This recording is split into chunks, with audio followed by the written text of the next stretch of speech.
Recording in progress.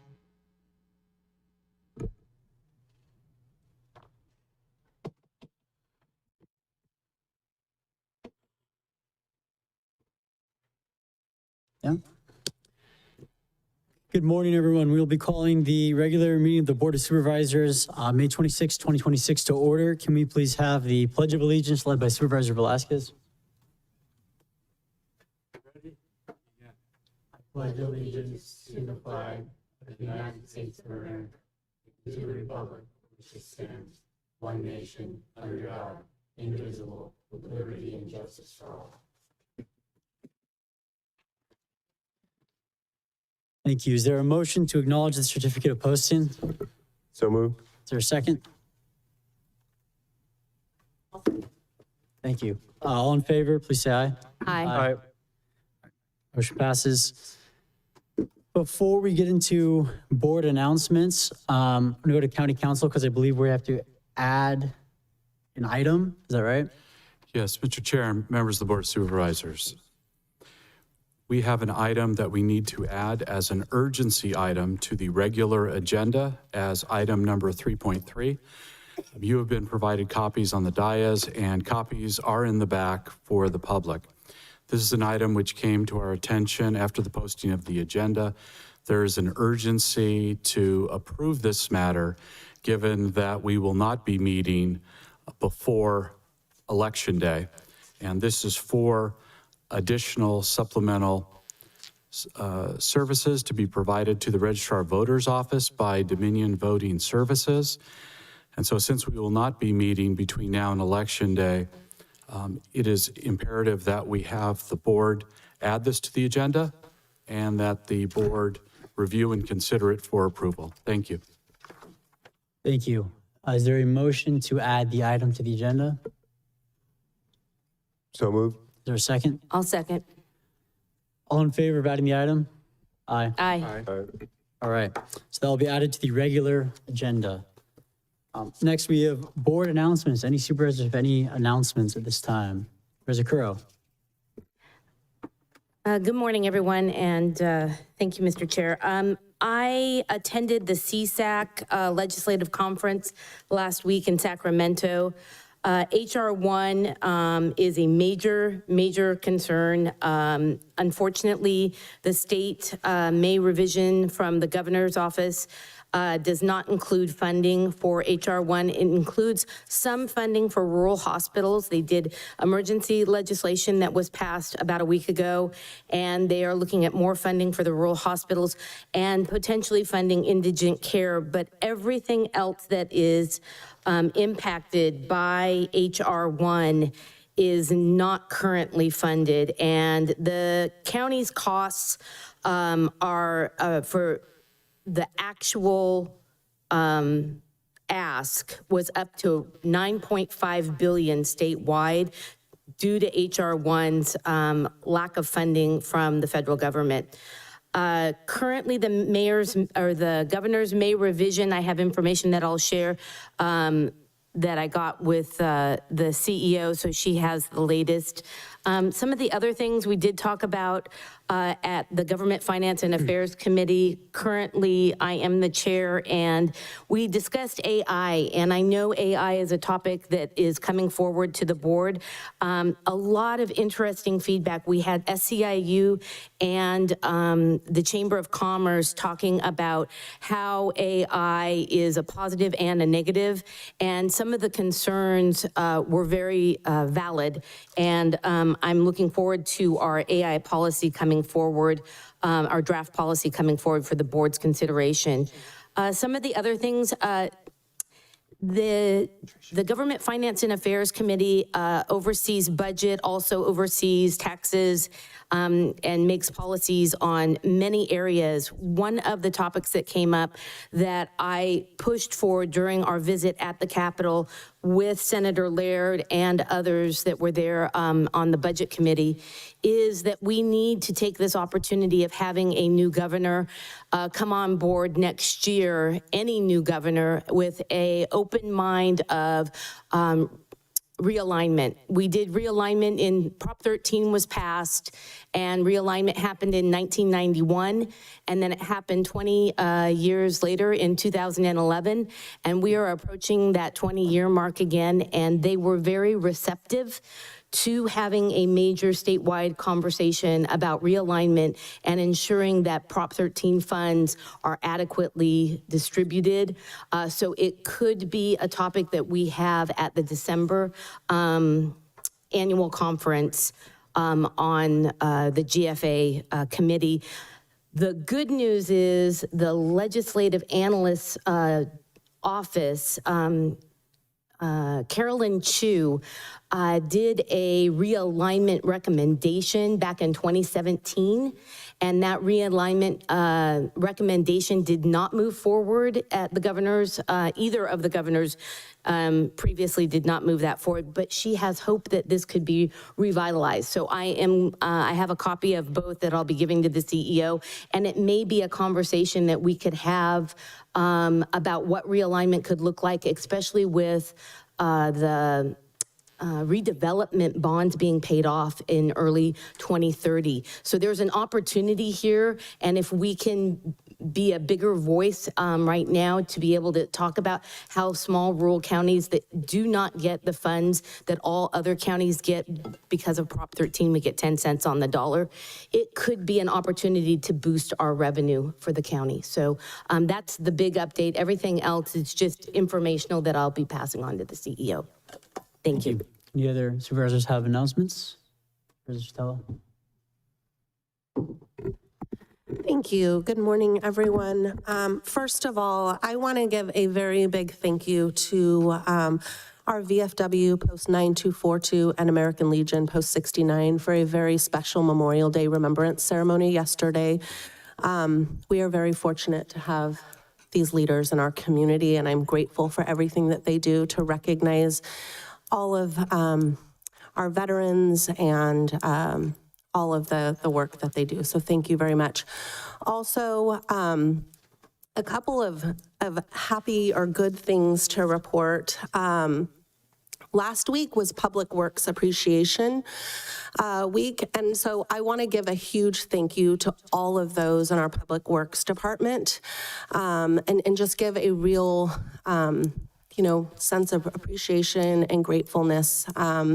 We need to shine a light on these employees. They do a lot of very important work in our community, making sure, that our roads are good. I know that there's a lot of complaints about the roads, but, we've got a small crew, small but mighty crew, and they are doing absolutely everything they can.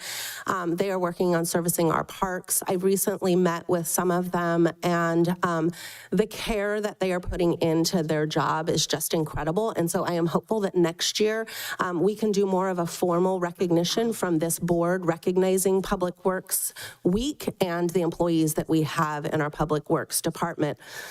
In behavioral health, we had a meeting last week, and our behavioral health department was, we were the agency of the year awarded from San Jose State. And this is for in the MSW field, which is the Masters of Social Work.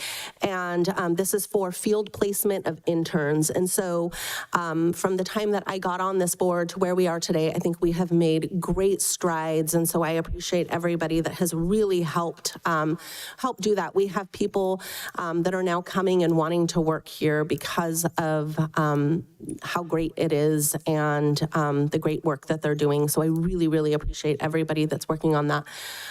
Also with behavioral health, I wanted to give you a couple of updates regarding the mobile crisis response. In the month of April, there was 71 encounters. Year to date, 612. Of that breakdown, 20 of them were community encounters for the month of April, 170 year to date. From the hospital, 51 for April and 442 year-to-date. And then ones involving law enforcement, both Hollister Police Department and the sheriff, we had 2 for April and 108 year-to-date. Response time, the average response time in April was 21 minutes, and the year-to-date response time is 23 minutes. And so I just thought this was really important information that I should share and let the community know about. That's a very important thing that we have here. And lastly, integrated waste management. I ran into Selena, our department head there, and she was with someone from the state, and they were going around and doing some kind of site visits. And the woman from the state mentioned that Southside School is a model school in the entire state for dealing with separating the waste, the compost, and recyclables. And so I just wanted to give kudos to Southside and the staff at Integrated Waste Management. They are truly making a difference in this community. So thank you very much. And that is it. Thank you. Any others? Supervisor Velasquez? Yeah, I wanted to thank the Pacheco Creek Stormwater Board.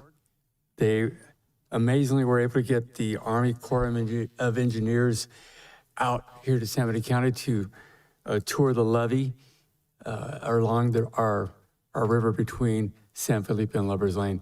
So this is no small feat. This is a very big deal to get them out there and take a look and do a study of the levee system. The tricky part, a lot of people don't really understand this, is that levee system is not county owned. It's all private. So they walked through the entire levee, not the entire levee, a big part of it. Chairman Zanger and CEO also toured, and we did a long hot walk, jumping over fences, and Chairman Zanger was able to jump right over them. Of course, I tried, and I fell right on my backside while Chairman Zanger was doing backflips off of them. So it goes to show. But they came back with a really quick analysis showing what would happen in a breach scenario and overtopping, and it pointed out a couple of areas that were being eroded and really needed to be looked at.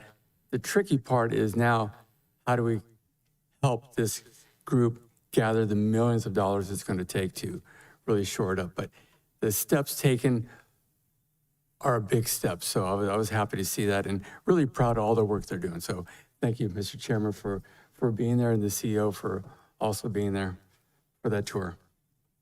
Thank you. Mr. Chair. Just briefly, I just also want to thank veterans groups for putting on Memorial Day ceremonies, everyone who came out as well to honor military personnel who have died while serving. And I had a chance to go to the San Juan ceremony, very touching ceremony as always. And so again, thank you everybody for that. Hope everybody enjoyed their 3-day weekend. And then Union Road looks great.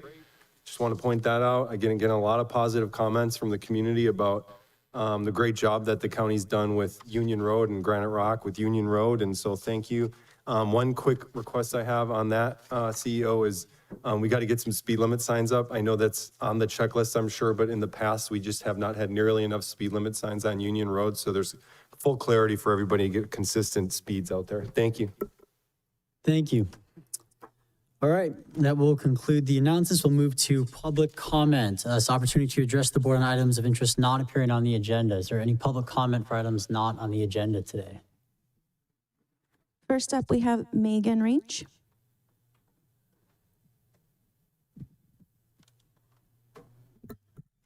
Thank you. Yeah, bring that down. I'm short. Good morning, Mr. Chair, supervisors, staff. My name is Megan Range. I just came to introduce myself formally. I'm the new PG&E Government Relations Rep. Some of you have received emails from me, for good or bad. And I just wanted to make sure you had a face to a name. I'll follow up with all of you individually to try to find time to sit down with all of you, talk about the priorities and how I can be useful to the county. Just wanted you to know I'm in the area and looking forward to working with you. Thanks. Next, we have Richard Gallagher.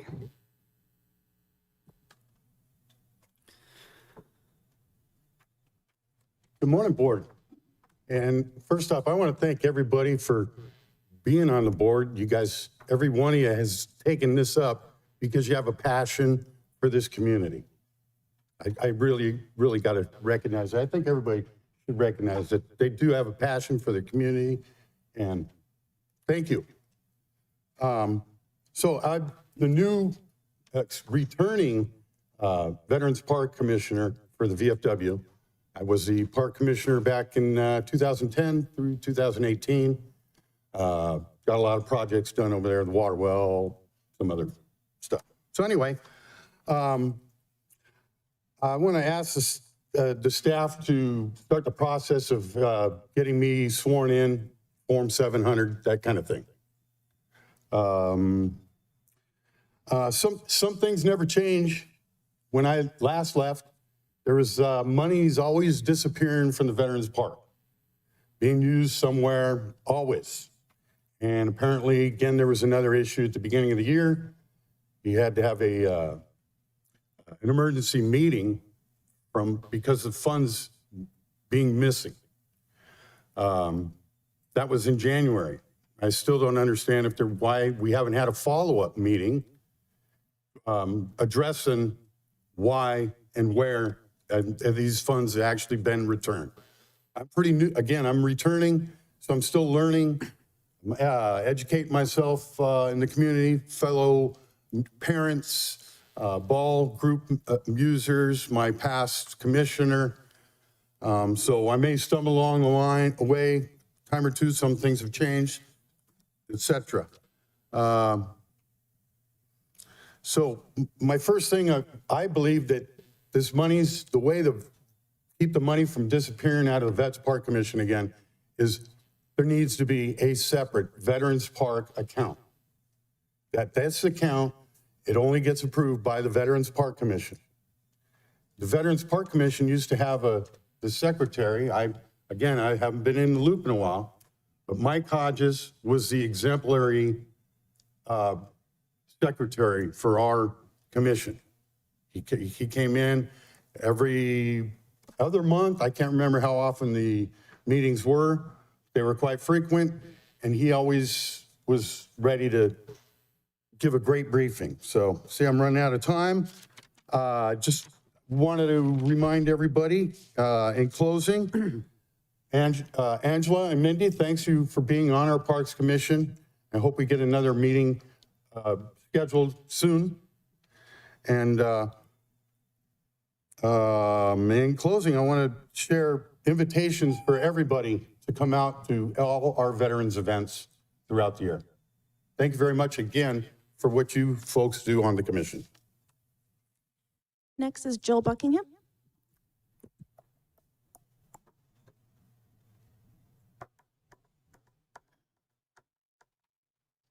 Good morning, members of the Board of Supervisors. Sometimes in life, you never know where to start, so you just figure might as well start here, and then if it is something you guys are interested in, it can go on to the future agenda items just to be discussed. Some of you may know that Monterey County recently was kind of beginning the process of cracking down on roadside vendors. These roadside vendors, part of the reason that they are concerned, especially to the folks in Monterey County District Attorney's Office, is because they do a couple things. First, they exploit loopholes in our system, obtaining oftentimes sales of goods that are evading both sales tax and health regulations, as well as county code enforcement. So these are something that Monterey was beginning to crack down using a comprehensive county approach, both involving county health, as well as county code enforcement, as well as the DA's office for the different violations that were going on there. Part of the reason I bring this up is because I feel like with what's happened in Monterey, while there had been some low-level items of that occurring in this county, it does seem like it's beginning to proliferate more and more. That maybe some of the process of Monterey pushing, if you will, on that illegal activity in Monterey County has pushed some of that work into our county, especially this weekend, driving even on the 129. I noticed a couple roadside vendors with basically propane tanks hooked up to roadside stoves to basically cook meals under an easy up tent. While I do understand that life is hard and people have to make a living, the simple fact of the matter is everyone has those obligations, and the county has a hard time making its livings if people are able to evade business tax obligation, business fees, sales tax, health obligations, and it puts a hard imposition on legitimate businesses that are doing things the right way when people are allowed to kind of cheat on the side because maybe, and I don't know that this is the case, but code enforcement isn't out on Saturdays, or just things can go easily missed or uninvestigated because, hey, it's not that big of a deal.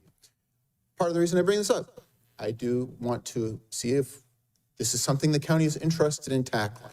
It's not something I can do by myself necessarily, but it is something that I think we have enough resources together that if we decided we wanted to get involved in this, I'd be happy to help and try to do what we can, as I think that it may be good for the overall protection of the community's health, as well as the revenue stream for businesses, and streamline and get rid of that. I can already think of at least 2 roadside vendors that I always, every time I see them, I go, I can't imagine that they have a permit or that it's legal. Maybe it's my own bias, but especially there's one on Fairview and 156 that is just on the side of the highway. And I always think that cannot be legal. And I see it nearly every Saturday coming home from Costco. And it's just one of those things where there's a principle that if we ignore little things, bigger things happen. And over this weekend as well, I was admittedly, and I hate to see it, I was noticing more graffiti and some other things as well. And I want to work to try to catch those as much as we can. I do know we have staffing issues with both the sheriff's department and the police department. It's been hard, and so it's hard to crack down on some of these things. Just bringing that up. Thank you. Thank you. I have no other public comment. Great, thank you. We'll move forward to consent agenda. These matters shall be considered as a whole without discussion unless a particular item is removed from consent. Do any supervisors have any items they wish to pull from the consent agenda? Yes. Mr. Chair, I'd like to pull 1.4. I understand that we have members of the community here to accept the proclamation. Okay. Any others? 1.15, I just have a clarification.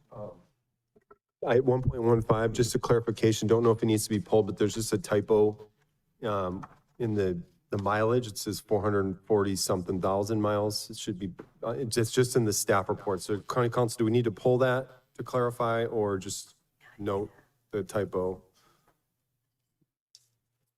Pull it. All right, we'll pull it. Okay, so we have 1.4 and 1.15 and Well, I see we have another proclamation designating May 2026 as Community Action Month. So is there anyone? Yes, we do have people here for that, so I will pull that one as well. So 1.3, please. okay. Any others? Okay, so 1.3, 1.4, 1.15. Then the rest of the items, is there any public comment on any of the items that were not pulled on the consent agenda? I'd like to make a comment in chambers. Please provide a speaker card. On Zoom, you can press *9 or the raise hand icon. And I have no public comments. Great, thank you. Is there a motion to approve the remaining consent agenda items? Move to approve? Is there a second? Second. We have roll call vote, please. Supervisor Zanger? Yes. Supervisor Velasquez? Yes. Supervisor Sotelo? Yes. Supervisor Kosmicki? Yes. Supervisor Curro? Yes. 5-0 vote, motion passes. Great, thank you. All right, moving on to the items that were pulled. We'll start with 1.3. Supervisor Sotelo, you pulled this item? Yeah, I just wanted to make sure that we give proper recognition approving May as Community Action Month. So I move to approve. Let's do public comment first. Okay. This item. If you'd like to make a comment on item 1.3, please provide a speaker card. On Zoom, you can press *9 or the raise hand icon. I have no public comment. Okay, great. Is there a motion to approve the proclamation? I move to approve. Is there a second? I'll second. May we have roll call vote, please? Supervisor Zanger? Yes. Supervisor Velasquez? Yes. Supervisor Kosmicki? Yes. Supervisor Sotelo? Yes. Supervisor Curro? Yes. 5-0 vote, motion passes. Great, thank you. Come on up, yeah. Go ahead. Certificate? You go for it. You want to do first? Supervisor Sotelo, you want to? Yeah, I'm looking for it. Oh, I was. This is public comment though, right? No, we did public comment. This the, Give me a second. he's part of the. okay. The proclamation.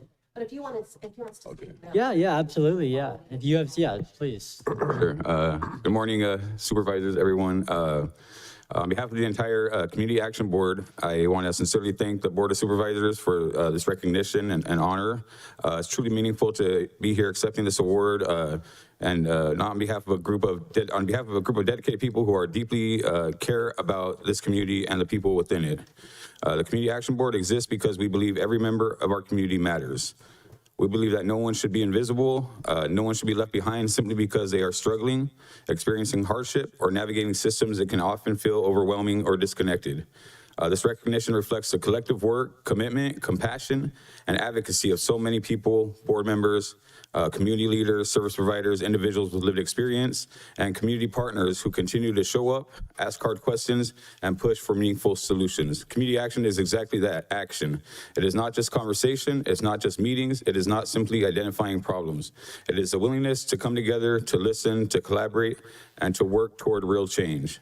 At its heart, community action means recognizing that the strength of any community is measured by how we care for those facing the greatest challenges, whether that means addressing housing instability, food insecurity, access to healthcare, economic hardships, behavioral health needs, or barriers that prevent families from thriving. Our responsibility is to continue moving forward together.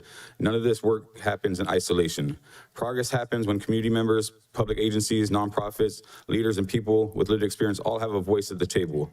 That collaboration matters. Representation matters, listening matters, and action matters. This recognition belongs to every member of the Community Action Board who volunteers their time, shares their expertise, brings their lived experience, and remains committed to improving outcomes of our neighbors. It also belongs to the many organizations, advocates, and residents who partner alongside us in this work. While we are honored in this recognition, we also understand that our work is far from finished. There are still needs in this community. There are still barriers to break down. There are still opportunities to build stronger systems, deeper partnerships, and more compassionate solutions. So I accept this award with gratitude, with renewed commitment, a commitment to continue listening, to continue advocating, to continue building, and to continue taking action and service in this community. Thank you again to the Board of Supervisors for this recognition, and thank you for everyone working every day to help make our community stronger, healthier, and more equitable for all. Thank you.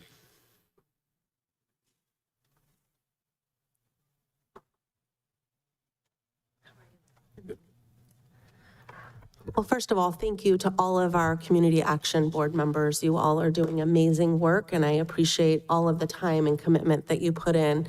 So community action agencies were established under the Economic Opportunity Act of 1964 and continue today through the Community Services Block Grant to serve low-income individuals and families. Community action builds and promotes economic stability as an essential aspect of enabling stronger communities and stable homes, while continuously evolving strategies and innovative solutions to meet the changing needs of individuals, families, and communities in urban, suburban, and rural areas. The San Benito County Health and Human Services Agency, Community Services and Workforce Development Division serve as the local community action agency dedicated to serving the most vulnerable and low-income residents of San Benito County through housing assistance, supportive services, and job training. Annually, the agency serves under over 2,500 unduplicated residents annually in San Benito County through an array of services, including permanent supportive housing, transitional housing, the operation of HOME, which is Home Opportunities, Meals, and Empowerment Resource Center, the Low-Income Home Energy Assistance Program, the operation of the San Benito County Migrant Center, and partnership with the Workforce Development Board and America's Job Center of California. Community action embodies 62 years of innovation, impact, and proven results in strengthening families and communities across the nation. The Board of Supervisors recognizes May 2026 as Community Action Month. Thank you for all of the hard work that you do serving our community. Enrique, do you want to? Thank you. Thank you. Thank you. Thank you. Thank you. Any other comments from the board? Great.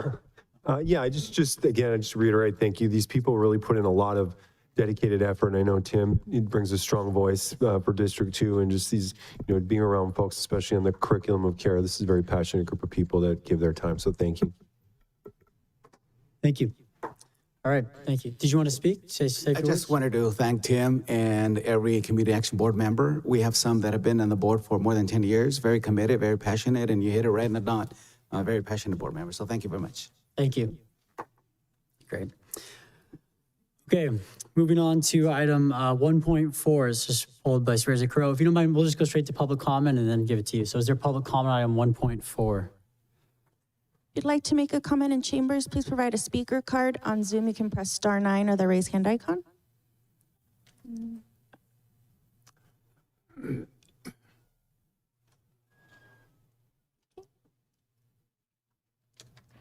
have D. Martin. Thank you.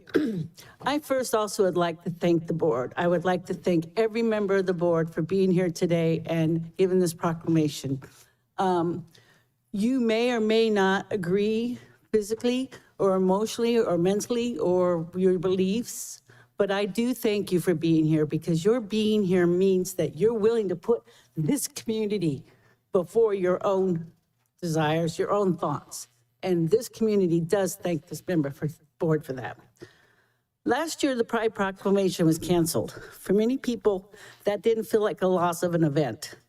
They felt like they were being told their presence, their families, their place in this community were optional. This year, by honoring Pride again, we have an opportunity to say something better about who we are. Pride is not about division. It's about visibility, safety, dignity, and community. It is about telling our LGBTQ neighbors, coworkers, business owners, parents, veterans, and young people that they do not have to hide to belong here. A community is not measured by how it treats the majority when things are easy, but whether or not it makes room for people who have historically been pushed aside. Bringing back pride does not take anything from anyone else. It simply makes the circle and the community wider and stronger, especially for young people. The teenager wondering if they're accepted, the child growing up feeling they might feel different. Seeing a town celebrate them instead of easing them, instead of erasing them, can genuinely change a life. Sometimes visibly it's protection, sometimes it's a celebration, sometimes it's just healing. We do not have to be the same to stand together as neighbors. Pride is a reminder that community works best when everyone is welcome in it. Thank you. Thank you. I have no other comments. One more.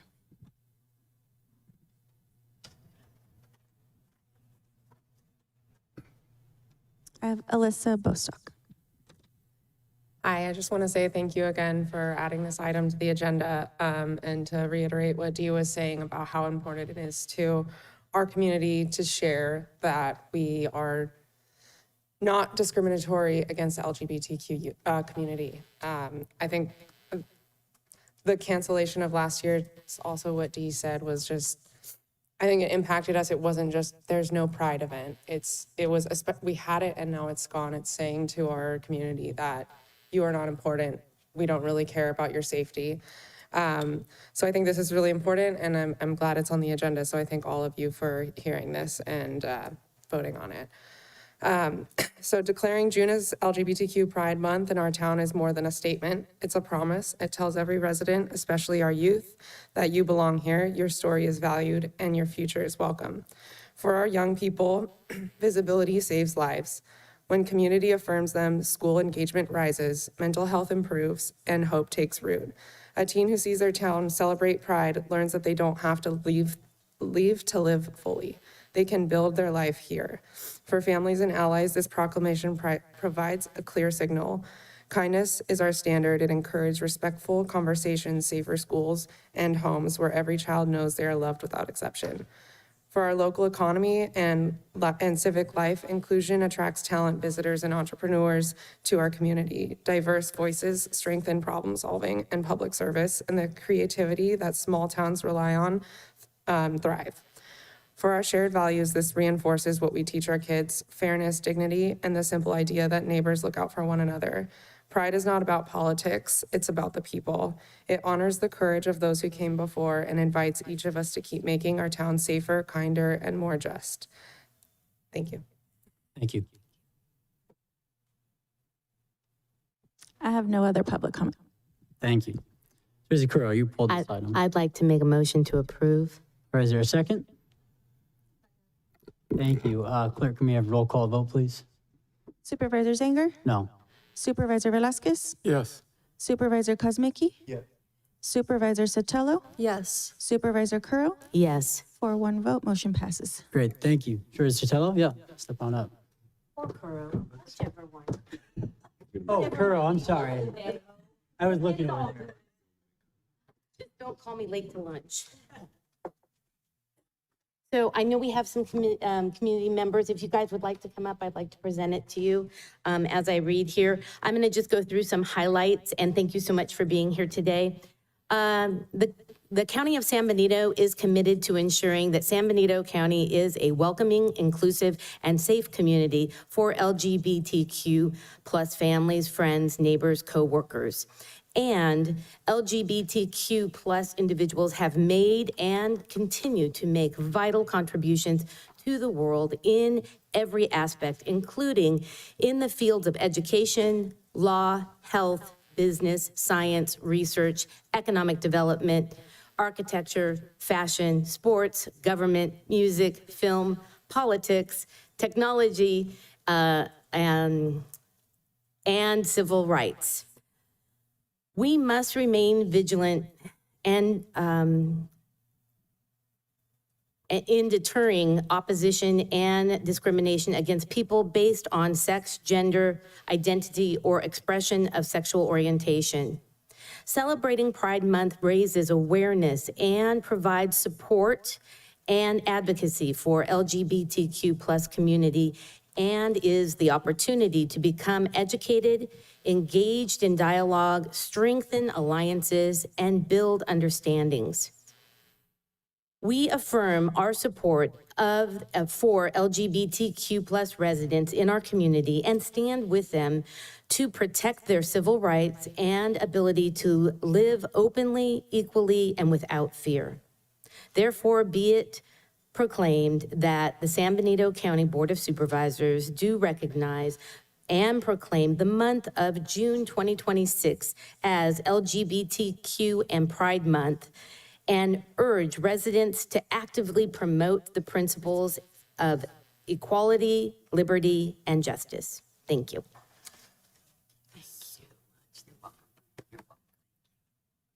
Thank you for being here.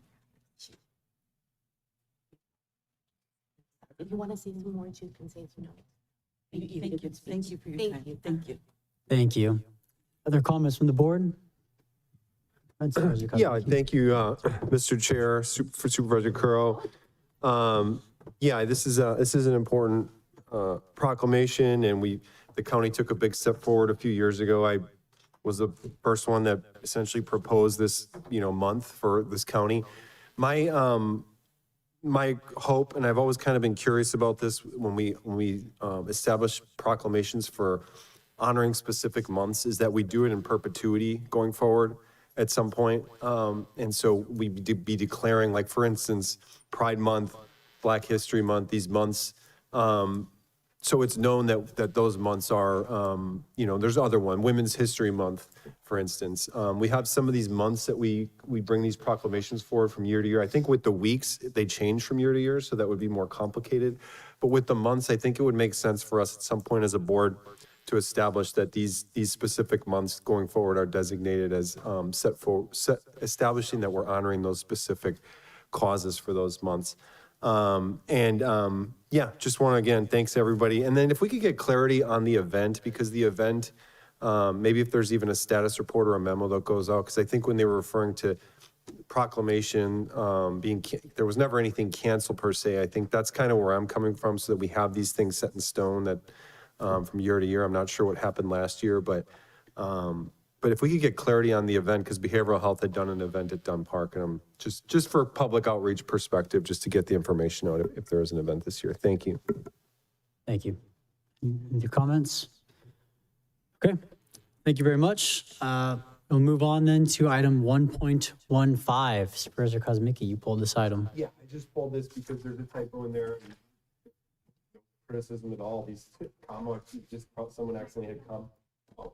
Yeah, I just pulled this again because there was a typo, not a critical thing at all. Just, I think someone just must have hit comma instead of period, which we all do at times. So it says 449,287 miles where it should, and it does say that in the documentation when you go further within the report. But just for clarity, we don't have 449,000 miles in our county. That would be quite a large area. So just want to make sure that we approve this with that clarification. Thank you. Let's go to public comment on this, since this didn't get a chance. If you'd like to make a comment in chambers, please provide a speaker card now or press star 9 or the raise hand icon on Zoom. I have no public comments. Great, thank you. I'll move to approve as recommended with the amendment to clarify that it's 449 miles, .287. Thank you. Is there a second? Second. Okay, can we have roll call vote, please? Supervisor Zanger? Yes. Supervisor Velasquez? Yes. Supervisor Kozmicki? Yes. Supervisor Sotelo? Yes. Supervisor Curro? Yes. 5-0 vote, motion passes. Great, thank you very much.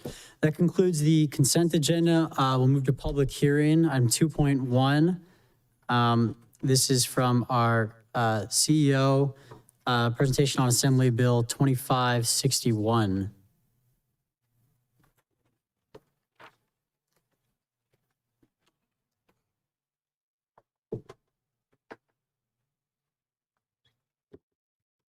Good morning, board members. Elvia is going to be presenting as acting HR manager regarding the requirements of this bill. Thank you.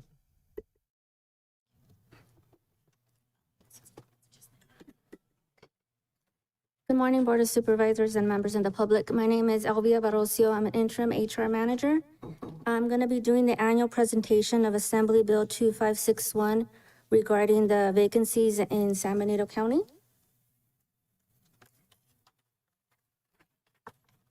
AB 2561 requires local public agencies to publicly discuss staffing vacancies at least once each year before adopting their budget. The goal is to improve transparency about workforce shortages and how they affect public services. So we'll be sharing how many positions are vacant, explain how vacancies are affecting operations and services, discuss efforts to recruit and retain employees, hold a discussion in a public meeting such as this one so the community can hear the information and ask questions. What does this mean? Like I said, annual public hearing notices such as this today. We invite all the employer organizations to present as well. We'll talk about ongoing recruitment and retention efforts, and we'll talk about the vacancy rates here in San Benito County. Additional reporting requirements for high vacancy units. What this means when units have a higher than 20% in one bargaining unit, we have to present a little bit more information regarding that unit. We have to report total number of job vacancies within the bargaining unit, total number of applicants for vacant positions, average number of days to complete the hiring process, and talk about opportunities to improve compensation and other working conditions. We would also have to plan development and implementation for those units, identify necessary changes to policies and recruitment activities. We would partner with the unions, community organizations, and stakeholders to identify and reduce any barriers there may be and improve access for applicants. The legislature finds and declares that high job vacancy impact public service delivery and workers who are forced to handle heavier workloads with understaffing leading to burnout and increases turnovers that further exacerbate staffing challenges. So the vacancies for San Benito County are SEIU is 14.78%, MEG is 10.47%, GSA is 19.23%, IA is 7.89%, LEM is fully staffed at 0%, and the MREP is 5.88%. So this year, they all fell under 20%.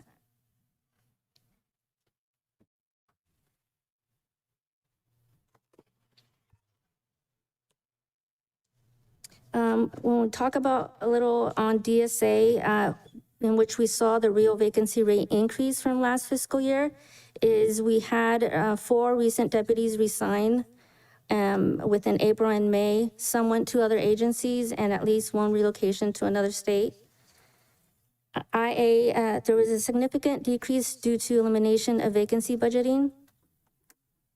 And the difference in the FTE totals are due to elimination of vacancy budgeting and the elimination of 11 filled positions last year. So although the county has implemented a hiring freeze, HR continues to actively recruit for many critical and approved positions. Recruitment efforts have been scaled back in some areas to align with current budget and staffing limitations while still supporting essential county operations. So what we've done for those critical positions is increase visibility of job postings, promotional opportunities to current employees. We continue to do an annual professional training series, which this year is called Mornings with Purpose. What that is we do 4 sessions a year to employees, and we train or talk about different topics. Everyone's invited. Topics are benefits, basics for CalPERS. The last one we had was ethical principles put into practice. That was conducted by Trindell. And the next one's going to be in August, and it's going to be managing difficult conversations with confidence. So things like that. We continue to do exit interviews. We're working on compiling all the information, analyzing it, and see where we could go from there, or what we could address. We perform salary studies and make market-based adjustments to select positions as staffing challenges emerge. And then we collaborate with departments and bargaining units to develop innovative strategies for enhancing recruitment and retention initiatives. Any questions? Thank you. Thank you. So this is a public hearing, so we'll open the public hearing and go to comments from the public. Clerk, do we have any comments? Yes. I just want to share that we did invite all the bargaining units. SEIU is going to do a presentation. Okay. I'm not sure if that goes right after my presentation or before public comment. Yeah, let's do the presentation. Okay.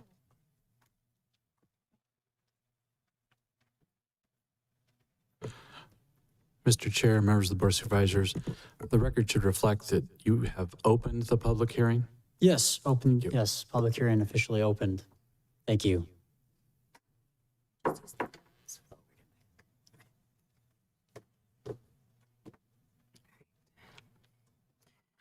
Good morning, Chair and Board of Supervisors. My name is Christina Cardenas. I am here today as SEU 521's chapter president. Along with me is our Chief Steward and Vice President, Denise Quintana. Together, we represent the 345 members encompassing your dedicated staff that tirelessly and proudly serve our community. I would like to take the time to acknowledge each department that SEIU 521 has the privilege and honor to represent. Agricultural Commissioner, assessors, the auditors, behavioral health, child support services, where I have been serving for 24 years, Council of Governments, Clerk Recorder Elections, District Attorney Victim Witness, Health and Human Services, the Library, Office of Emergency Services, Probation, the Tax, Treasury, Sheriff's Department, Resource Management, Integrated Waste and Recycling, Public Permits, Building and Permits, Public Works, and Road Maintenance. Over the past year, 55 positions have been eliminated, leaving us with 345 general funded positions, but due to the ongoing chronic vacancy issues, 51 positions remain unfilled. The result in a staffing force of only 294 people, which is 32 people less than the staff at this time last year. As these 51 positions remain unfilled, our operations that provide necessary services to our community are being limited and strained. The union's efforts in working with the county's budget have been a sacrifice to our members by accepting a one-year salary freeze, as has hurt the families they support in this growingly expensive economy, especially with the outside impact of increasing gas prices and cost of living. The risk of our current staff experiencing a burnout is at an all-time high, especially with the ongoing hiring freeze. We have deep concerns about how this minimal staffing negatively impacts the critical services we provide for our community. We worry that if our county is unable to get a grasp on their budget to be able to provide competitive wages for its staff, that more people will continue to resign, resulting in not only a decrease in morale and public perception, but an underserved community. To prevent further vacancies to our staffing, we feel it's imperative to have a fair MOU with creative benefits that can promote retention and draw qualified prospective people to work for San Benito County. We cannot afford any more cuts to existing positions, especially those in high demand that direly need to be filled. We support the ideas and efforts of revenue-generating sources like Measure A and lowering the county's reserve to a more comparable percentage of similar counties. This is the time to invest in your workforce. As the needs of your community continues to grow from all the ongoing developments, we need staffing to be able to provide the quality of services that our community deserves. Thank you. Thank you.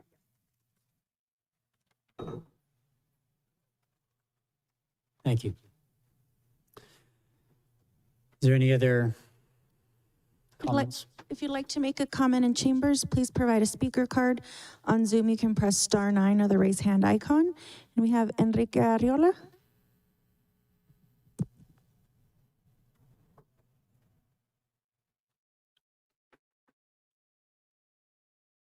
Good morning, members of the board and the public. My name's Enrique Arriola. I'm an employee of 18 years with the county under HHSA, and I'm also the MEC president. I would like to begin by sincerely thanking staff for this presentation and for providing such comprehensive vacancy information for all county units.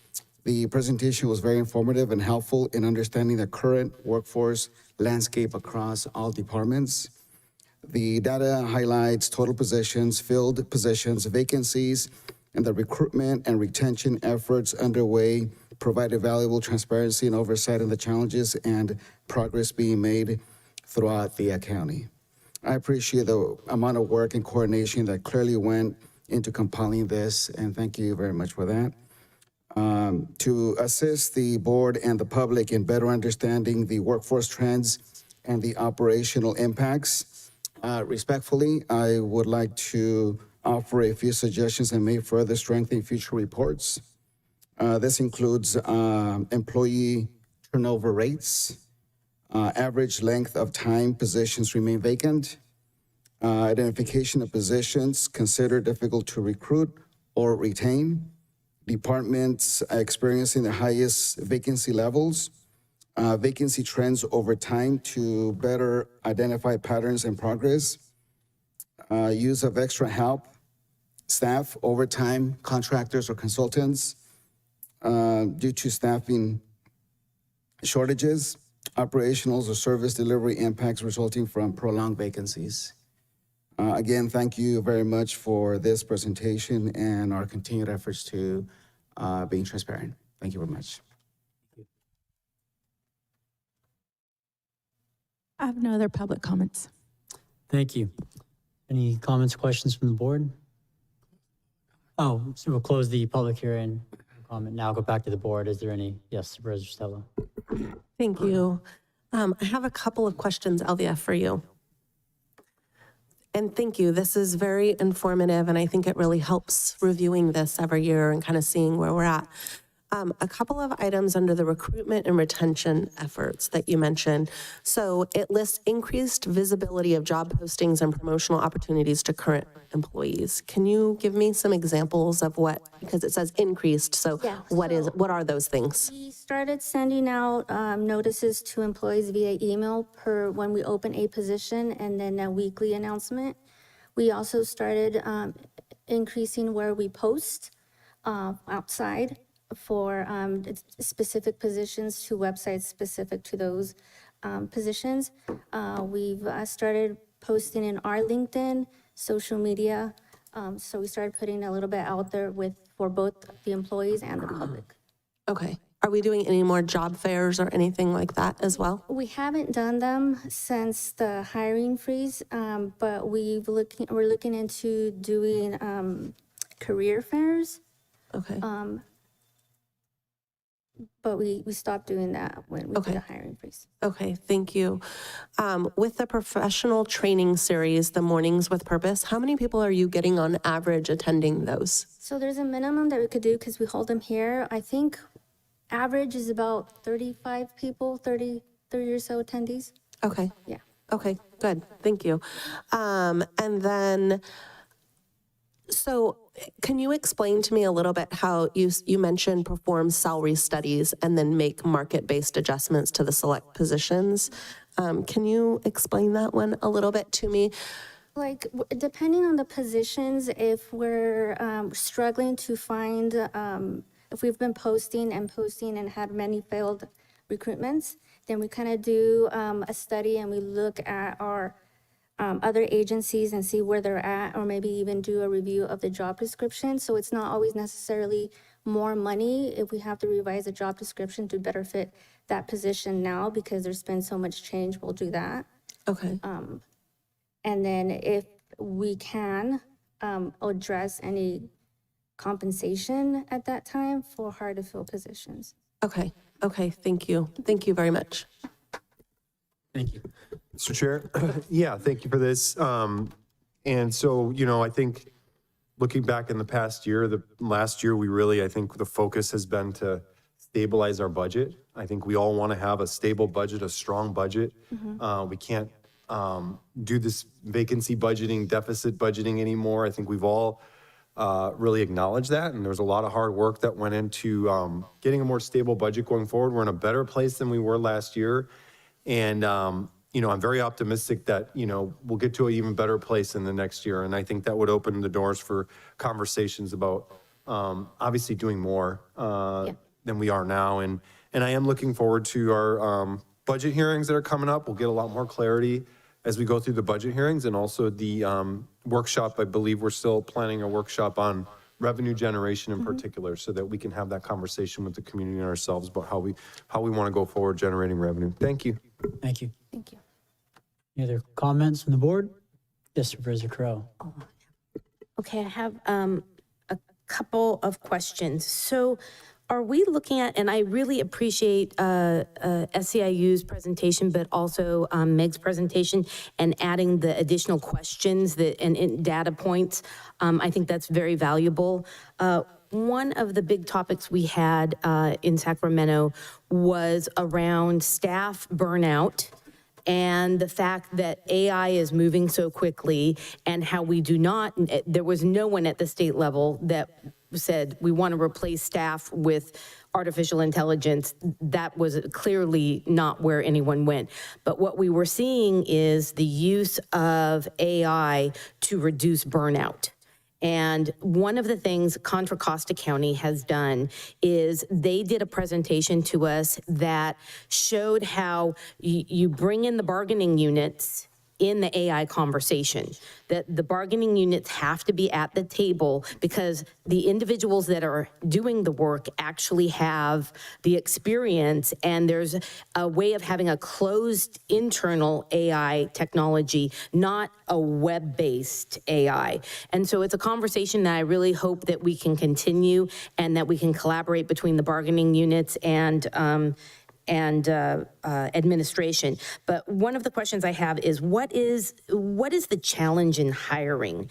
Some of the things I've heard is, and are we looking at internal promotional opportunities for staff that maybe they don't have the education qualifications, but they have the experience? And are we starting to be more creative with how we can utilize the staff we have potentially for promotional opportunities, and then have lower level positions open up that what I'm seeing from the people that we've been talking to across the state is that we have a education and qualification limit.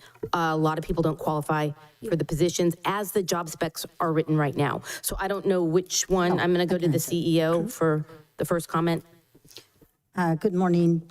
For clarification, we have sometimes trying to keep our employees and trying to promote our employees. So sometimes we open the opportunities countywide for those who feel that they can promote to go to the next step. So we give that opportunity to our employees first. We have, for example, 3 or 4 weeks ago, we only received 3 applicants. And so what we're trying to do is promote between our house, and if we don't see that they meet the minimum requirements, then we have to open it to outside. But we're really trying to promote our own employees in the county, but they have to have the education. I did discuss a matter with HSA, Tracy, about using the workforce as a tool to start training our own individuals, ERP systems. We don't have enough workers that understands ERP system, and that prevents them from promoting between the county. So I asked if there's a way that we can use the workforce and funding that it comes to train people, it's called on-the-job training, and to open that opportunity not only to the county employees, but other people outside of the community that are willing, that may be willing to come to work with us. We're looking for people to work with us, and it's been very challenging. And just to give you an idea, one of the things that we changed this last year, facing all the challenges to recruit people, we publish at the public CEO, we're spending $245, CSAC $75, California City News $225. We're trying to hire people, it's very competitive for us to compete with Santa Clara, Santa Cruz, and Monterey. We have to be aware of that. So what we need to do is to start training our own workforce, not only in the county, but in this Hollister area, so that we can have, we can recruit in our community so they can stay with us and do not leave us. So that's what we have been doing so far. Okay, and I appreciate the trying to promote not only within the county, but promoting within the community. Because I think we have some really outdated job descriptions, and we know that. We have to acknowledge that. We have job descriptions that have not been updated in years. We've done salary and compensation studies that don't even address some of the long-term needs that we've had in San Benito County. So I know all of this is going to have to take time to fix, but we have to be looking at it at that next kind of generational level, because what's happening, I will say, I want to connect you with Contra Costa County. What they've been doing has been, and when you talk about technology, you're not talking about replacing people, you're talking about how do you solve a problem. There is a problem with this in this area, and they're doing pilot programs. One of them was animal control, and they did a pilot program that was very successful, and it was able to bring data together that allowed them to be able to get more funding through grants. And yes, Contra Costa is way bigger. They have a lot of people to be able to do this, but we can piggyback on what others are doing without having to have that big expense going out. One of my other questions are under consideration is, when we're looking at education, are we equating that to also work experience on the job? So we're taking, it's not one and, it's one or. Yes. Are we looking at it that way? Yes, definitely. One of the issues that we have, may have an individual with a master's degree and no clue about ERP or doing accounting or having the experience on working in accounting, and they want to be accountants. So it's very difficult for us. I think one of the biggest challenges that we have is accounting, because they want to promote. They claim to have all the education, bachelor's degree, master's degree, but they don't have any experience. And it's difficult for us to transition an individual that has never been exposed to accounting to actually do accounting in the county. It's very difficult. So we're trying to combine both education and experience so that we can, people has the opportunity. And that's what my effort is going to be emphasizing with workforce, that we can start providing that training. The people that has already education, they just need to be trained on the job training. It's called on the job training, so they can come and work with us. Right. And I'm a big promoter of on-the-job training. I mean, that was how I started county government. I had no idea what I was getting into at a very young age, and they trained me on the job. But also looking and collaborating with workforce development. Workforce development, I know we have some training courses. I don't believe it's expired yet. Supervisor Sotelo, I'm kind of looking at you on that. Like it was Excel training and Word training. I don't know if our account has. The metrics learning, I'm Yes. not sure, has that expired? I believe, no, it has not expired, so that is still available. So I think we need to promote that a little bit more, especially because it is a free training service for our employees. Just starting with an Excel training can be a first step for someone understanding basics. I mean, really, basics. One of the other things, comment was made about Measure A. Did you mean to say Measure A or did you mean Measure G? Because I'm confused why Measure A is revenue generating. Oh, D, sorry, I went to G. So I just want to clarify Measure D. Okay, I wanted to make that clear for the record because that's actually something on the ballot in June. I'm not saying for it or against it. I'm just saying it is a revenue source and that's what we have to be looking at.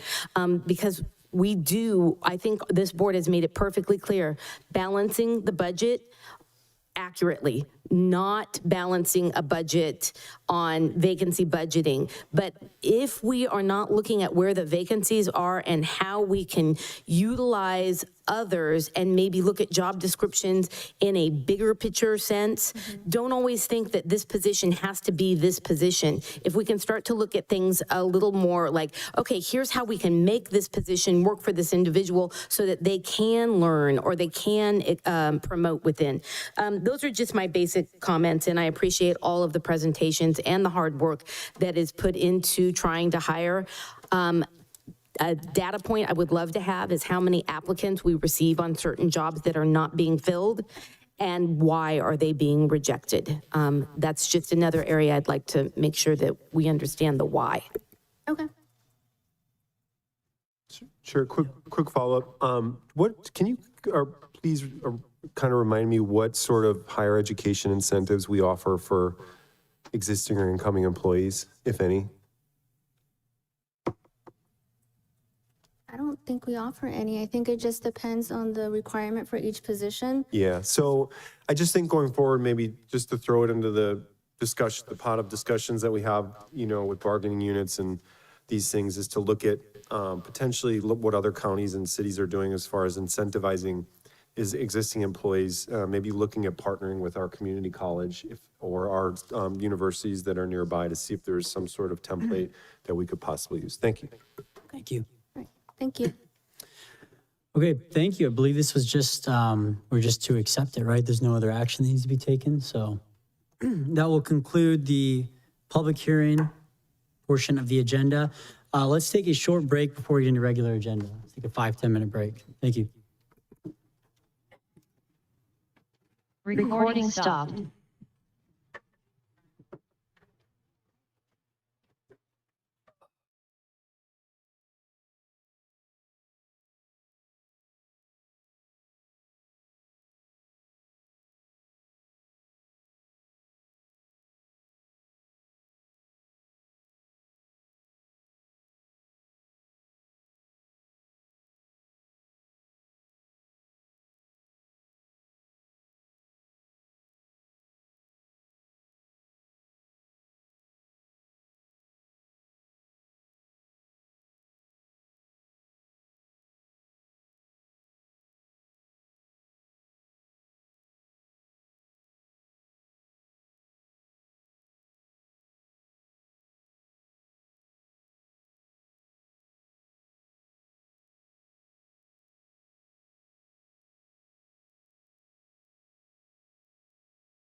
Recording in progress.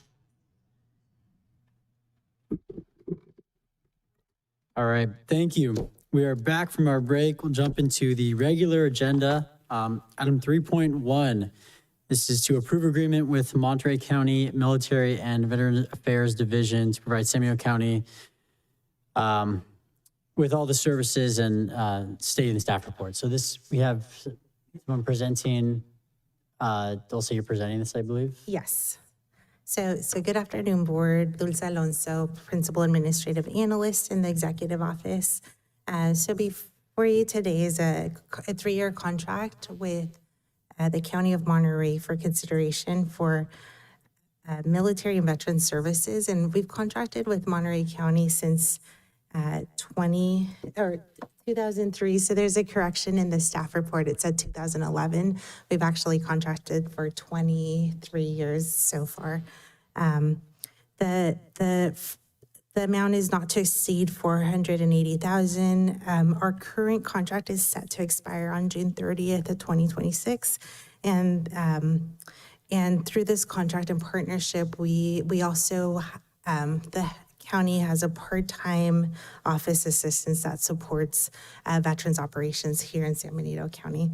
And before you today, I do have Jack Murphy. He's the Director of Military and Veteran Affairs Services, and you should have received a flyer that he created of services that they provide San Benito County. There's also some in the back, and he'll briefly go over some of the services they're provided in the county. So thank you, Jack.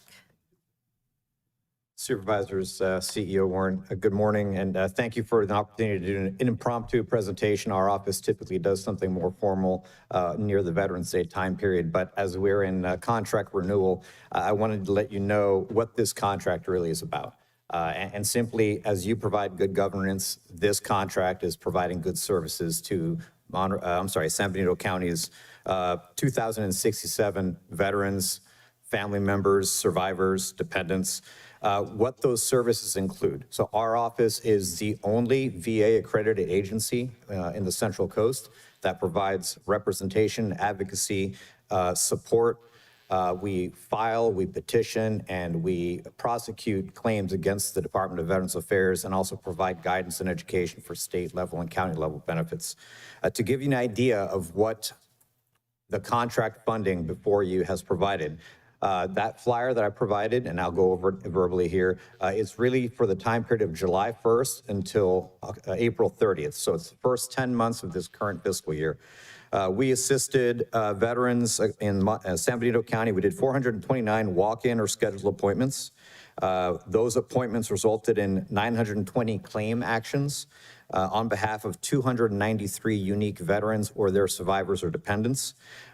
We ended up so far in the first 10 months have had 250 VA disability compensation awards awarded to San Benito County veterans. Those compensation awards thus far have totaled $1.83 million in retroactive payments. Those are tax-free, along with $825,000 in recurring monthly compensation, again, tax-free. One way to think about those 250 disability compensation awards, that likely is 250 people getting health care benefits that they previously did not have. So it's an addition to either the existing health care or it is a safety net healthcare service that they currently have now. Total compensation fiscal year to date is almost $2.7 million. One thing I'd like to highlight as a parent, we've had 33 college tuition fee waivers processed for San Benito County dependents thus far. That's 33 kids who may not have gone to college otherwise, and that resulted in $278,000 of tuition savings for San Benito County dependents. As you look at the annual contract expenses, one thing to bear in mind is that our services are actually revenue producing. In addition to earning money, compensation benefits for the veterans and survivors and dependents of San Benito County, our services actually provide revenue into the general fund through the California Department of Veterans Affairs Subvention Program. Essentially, our services on a specific claim, for example, garner funds that come into the county. So last year, the expected subvention payment for this current fiscal year is $68,455. So you take the annual cost. In this case, this current fiscal year, it is $176,000 is the full net county cost for San Benito County. Subtract out that $68,455, and you're left with ballpark $108,000 as the actual cost that San Benito County is paying for the services we provide. Consider that our services generated over $2.6 million. That's a return on investment of about 24.5 times every dollar that's provided for the services that our county provides. It's a very lean contract. It's 1.5 folks, so 1.0 FTE is paid for or as a salaried Monterey County employee, and we have a 0.5 admin assistant, as Dulce mentioned, that is a San Benito County employee.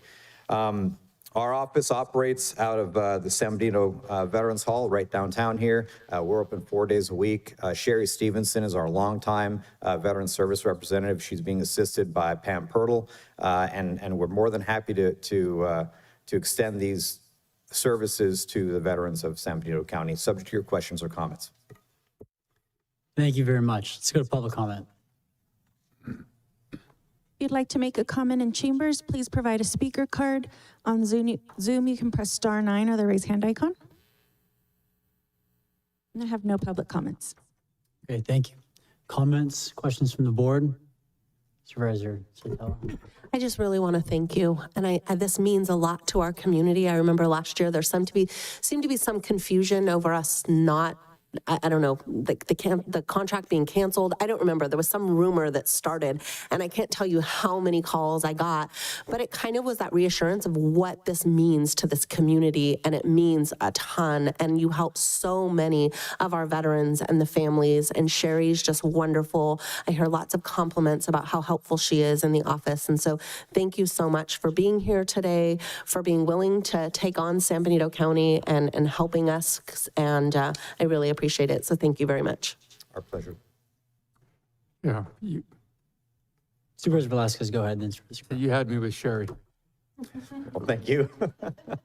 I'll pass that on It really your has regards. been done. I have looked at this in the past. It really is a good program. So definitely want you here. And not to belabor issues, supervisors, this is not a contract that Monterey County is profiting from. In fact, we have never been able to break even on this contract, but I'll be very frank, Monterey County isn't looking to do that. We want to continue this relationship. We want to continue supporting our neighbors and our friends and really our veterans and their survivors and their dependents. So this is something that we've been doing now for over 23 years, and we hope to continue this going forward. The expense of our services, and I'm not talking San Benito specifically, my entire office keeps going up as our expenses across, really all of government. And this contract, not only is it a renewal for 3 years, but it reflects some of those increasing costs. Thank you. Supervisor Crow. Thank you so much for the update, and it's a wonderful program, and thank you for Monterey. When it comes to veterans, Monterey is unbelievably gracious to San Benito County. When it comes to our seniors, Santa Cruz County is unbelievably gracious to our county. HR 1 had some impacts on the SNAP program, and my understanding is the veterans are affected by some of the cuts. Do you have any statistical information that has come out from either Monterey or San Benito on how HR 1 is being impacted by the SNAP program for the veterans? Supervisor, that's a great question and observation. I'll start off by saying our office is not funded through any HR 1 streams. We get the majority of our funding basically from property tax revenue at GFC. We do have some grants through the California Department of Veterans Affairs. On that slide in the middle, you'll see something that's kind of cryptic. It says 117 Medi-Cal WLUs. That's a workload unit.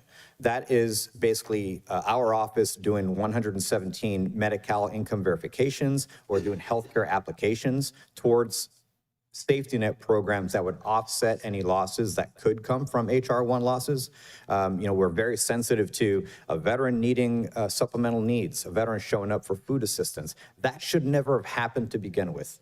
So our close relationship with your Health and Human Services offices, for example, we do a lot of cross referrals to help those veterans who are presenting for those community benefits. And that's where we help connect them to the VA, which actually provides a significantly greater financial and safety net benefit, as noted by the statistics that are before you. But at this point, Supervisor, we don't see any significant cuts, losses, or impacts specifically to the veteran community.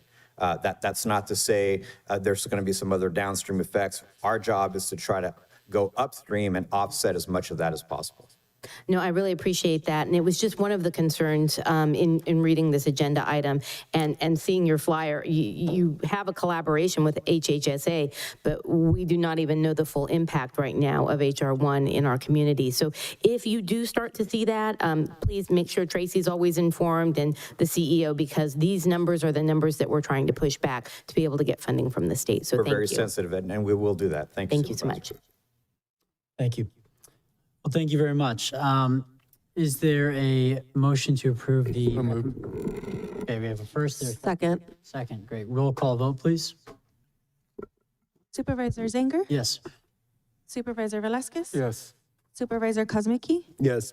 Supervisor Sotelo? Yes. Supervisor Curl? Yes. 5-0 vote, motion passes. Thank you. Good day. Thank you.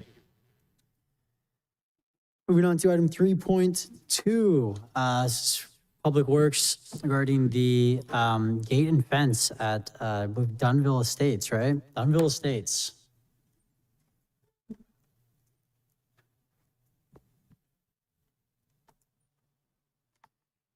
Hi, good morning. Good morning, Chair. Good morning, board members, and good morning, members of the public. My name is Linda Yang, and I am the CSA coordinator for San Benito County. We are here to request an approval for a retroactive amendment number 3 for a contract with CCOI Gate and Fence for the work provided at Dunville Estates for the construction of their gate. Just to provide a little back history, in 2021, Dunville Estates representative worked with county staff for a Prop 218 to collect fees for the construction of a gate for the Dunville Estates community. The Prop 218 passed and the contract was awarded to CCOI after an RFP process. The original contract was back in August of 2024 through December 31st of 2024. 2 prior amendments were done to extend the contract expiration date. However, for unknown reasons, the contract was let to expire and additional work was needed. And so the contractor, I guess, continued the work to finish off the gate. And so that's why we're here today, is to request the authorization to retroactively approve the contract to extend to cover the additional services provided with the additional expenses. Thank you. CEO, did you have something before public comment? Just a question. You said that for some reason the contractor continued with the work. Who was overseeing the project? Prior staff. Prior staff.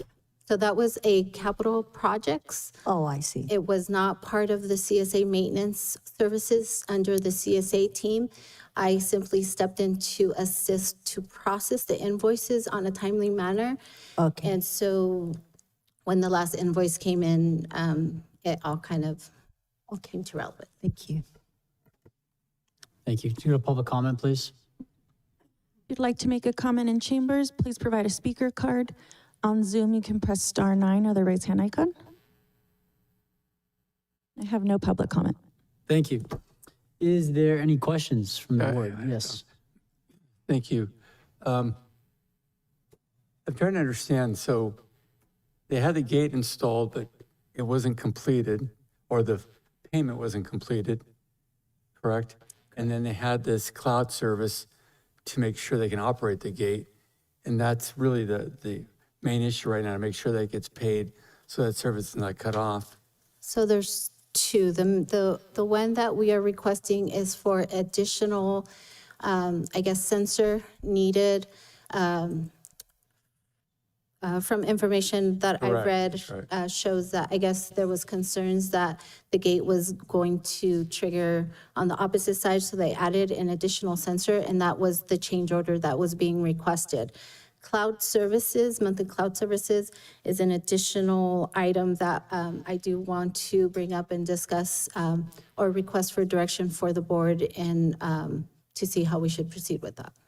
So in the future, how do we avoid this so it doesn't take so long? I mean, I'm sure it's frustrating for your office and for the CSAs, but what's your advice to make this move quicker on these types of projects so we're not in these situations where services might be cut off? I mean, there's obviously reserves in some of these budgets to handle some of these things. Correct. I mean, there should be enough lead time to prevent this. So what would your recommendations be to So I feel like this situation is a little unique in the sense that typically we do not provide services for communities that have gates. The RFP and the Prop 218 that proceeded for the Denville gate was specifically for the construction of the gate only. So we only collected enough fees for the original cost of the gate. So anything going forward, which is the third item on the list, is we need to, I guess, discuss whether we want to proceed to continue maintaining the gate for the CSA residents, which means we would have to do a Prop 218 to include those services in their annual tax levy fees, because currently we are not collecting for those services. Just for clarification purposes, you mentioned something about that fence being now private, right? Correct. And so your request, it comes in two pieces. The first piece is to increase the amount to complete the project, to pay the contractor for the work that it was done already. And that comes from the CSA. That's one of the pieces. Yes. But the maintenance is a separate issue. How much is the maintenance on a monthly basis? On a monthly basis, just the cloud services alone is $150, plus an annual fee of $250. And then that doesn't include anything that may come up in regards to anything that goes wrong with the So gate. are you talking about $1,500 a year, more or less? More or less. Or more, yes. So then the question is, and this is kind of like tricky question because the service was not included in the original Prop 218. But not only that, the fence is now a private fence. So are we collecting funding to pay for the ongoing? It's not part of the original Prop 218. Correct. And so that's what we are right now. And we need to make sure that you understand that one thing is the construction portion and the other thing is in the ongoing service. Yeah. So how are we going to pay for that when it's a private entity? Well, again, the CSA is exactly that, to pay for the services they want to have in their community. Whether it's a gate for the roads, for whatever projects they're doing, you have a monthly billing, and we know, say for an example, the billing of monthly services for the CSA totals out to, let's just call it $1,000 for the year. We know next year it's going to be $1,000 plus, right? What's the buffer zone collected each year for these CSAs? So, for example, if it's $1,000 in fees or payments that need to be made, do we collect $800 so we have that $200 buffer? So these new costs that come up can get paid without it being a bigger deal. I guess what I'm saying is I look at these things and say, this is $150. Gate was installed. We should have that fit into their monthly expenses because it was their choice in the first place to get it done so that it doesn't become something that comes to the board to talk about these issues. So how is the process? Well, again, the gate is a little bit different because a gate is not a usual service that the county would be providing. The services for CSAs are generally landscaping, street maintenance. So services that we collect additional funds for that specific CSA so that it doesn't add burden to county funds. I get it. but So I- what- So is a let me gate finish this is point more real quick before- private So in my service. mind, the CSA decided to put the gate. They paid for the gate. They're going to pay for the maintenance of the gate. The county's not paying for any of it. Yes, but I guess once they requested to turn the roads private instead of the county providing the services for maintenance, I believe it should have been given to the CSA residents as opposed to the county maintaining it. Well, I get that. That's what I'm saying. What process do we need to make sure everybody's clear up front, make this an easier process? If it's private, the CSA is going to pay for the road maintenance, private or public, pretty much, right? So that's what we're going to ask direction for on that specific matter. Does the board wish for the county to stay where we're at in the terms of making the gate be private and allow the CSA residents to take over the maintenance and collect their own fees to provide their own services? Or do we do a Prop 218 to include those services in their current annual tax levies so that we can extend services to the gate from the county? We're kind of saying the same thing in different ways, right? A CSA is responsible for their costs. We should make this, try to make this simple to understand for the public, for all of us. Their expense, they cover all their costs. That should be the maintenance of the road, landscape, whatever it is, water pumps, on and on and on. We should know a annual budget for that, for the projections of your road's going to cost so many hundreds of thousands in 10 years, 20 years, so on. So that should be collected. And the annual budget is paying out the monthly expenses for gate, cell, whatever it is, the landscaping that would happen every month. Correct? Correct. Okay. So I guess what I'm saying is, how do we get to a point of simplifying? Because I've heard this CSA conversation several times, and I hear some residents are not happy for this reason, that reason. But at the end of the day, it's their CSA.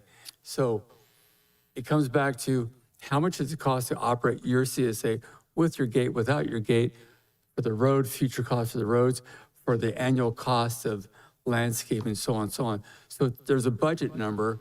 If that budget number, again, is $1,000, and we know it costs $800, we have a buffer there to give them heads up that, you know what, next year you might have to increase to do the 218 or whatever it is.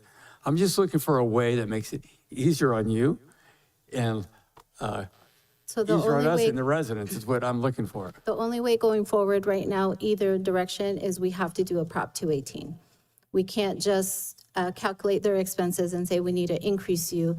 We're at the max for the CSAs, and so we do have to do a Prop 218. Can you allow the attorney, because I think we're running into a different situation right now. Okay. Can you go elaborate?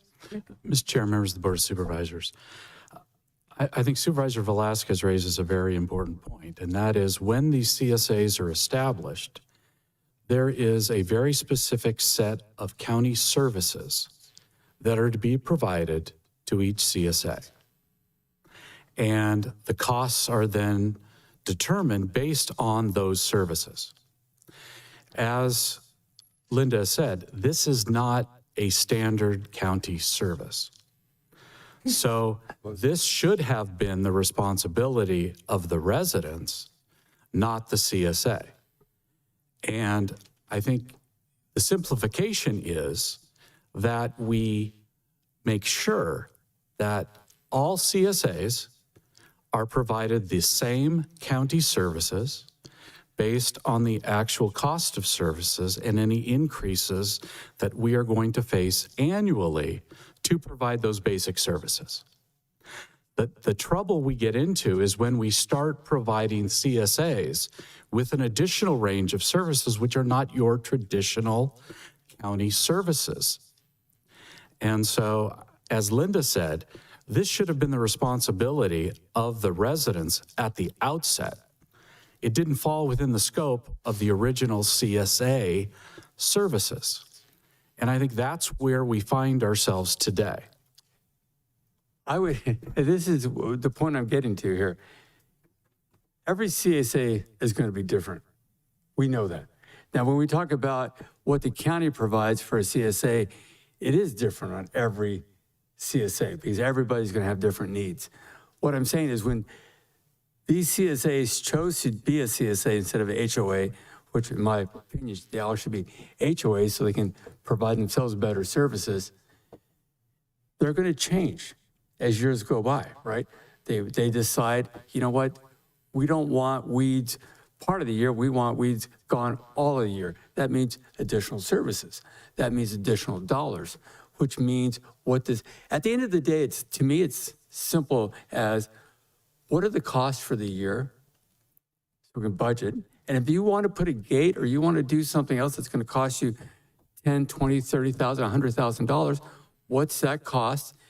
Do you need to do the 216 to gather that money to pay for that and then to maintain that? I'm just looking for an easier way rather than try to compare each CSA to each other. Because So the issue that you're having right now is that this gate was not part of the original authorization of the CSA. I get it. It's a done deal. I understand that. They did a Prop 218 to install the gate. The problem you're having is like similar with special districts.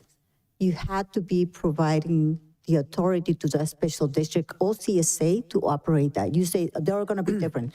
One of them are going to be for landscaping. The other one is going to be landscaping and sidewalks, perhaps, or something else. In this case, the gate is not part of the CSA authority. Excuse So me, you're gonna have to really extend it. quickly. Really quickly, I want to remind everyone, we do have the CSA discussion on the calendar, so we can try to stay focused on this issue. I think that would be helpful. The specific one, we don't need I to think get the into problem every that you're different having CSA. right now is authorizing something that is not part of the authority of the CSA. It's not part of the description of the work to be done by the CSA. That's what you're running into it. So if you were to approve today, the maintenance of that fence is not in the current authority of the CSA. Right, You're gonna obviously, have to yes. extend that in order to pay for those services in the future. Right, the county can't obviously be paying So- for that. It wasn't in scope. Supervisor, go ahead, then Supervisor Curro after county council. So as the CEO has indicated, the board needs to authorize the amendment to the contract. And then secondly, simply, you're not authorizing maintenance, you're simply giving staff direction on what to do as it relates to the ongoing maintenance of the gate, which is, in order for the county not to bear that cost and the CSA to bear that cost, then we must proceed with the Prop 218 procedures to make sure that that is included. And I would just also note that the issues that the board is raising over and above that is a discussion that we will have with Linda, because one of the other issues that the board needs to be aware of, and this is something that Supervisor Curro has dealt with consistently, and that is that the details of what the CSA covers and what it doesn't cover are not clear. And so we have an ongoing struggle to determine what was part of the CSA and what is to be paid from the CSA versus what is the county's responsibility. And that has created an awful lot of discord among the residents because it's difficult for us to give them a clear answer because it was never detailed at the outset as it should have been. So these are just issues that going forward, we are going to need to address. Thank you. Thank you. Supervisor Curro. I couldn't agree more with county council. Not only was it not necessarily clear, on this specific CSA, you have a list of services. Every single CSA should have a recorded document on record with the recorder's office of what the CSA is the responsibility of the county. That's where we have a problem because there's not backup to historical CSA expenses or historical agreements when the CSA was formed. I just want to note on this CSA that in 2022-23, the net county cost was a positive of $9,698. In 23-24, it was a net positive of $4,045. Since then, it has gone into a negative, and we're at a current recommended from last fiscal year of 97,257. Is that specifically because of the gate? Correct.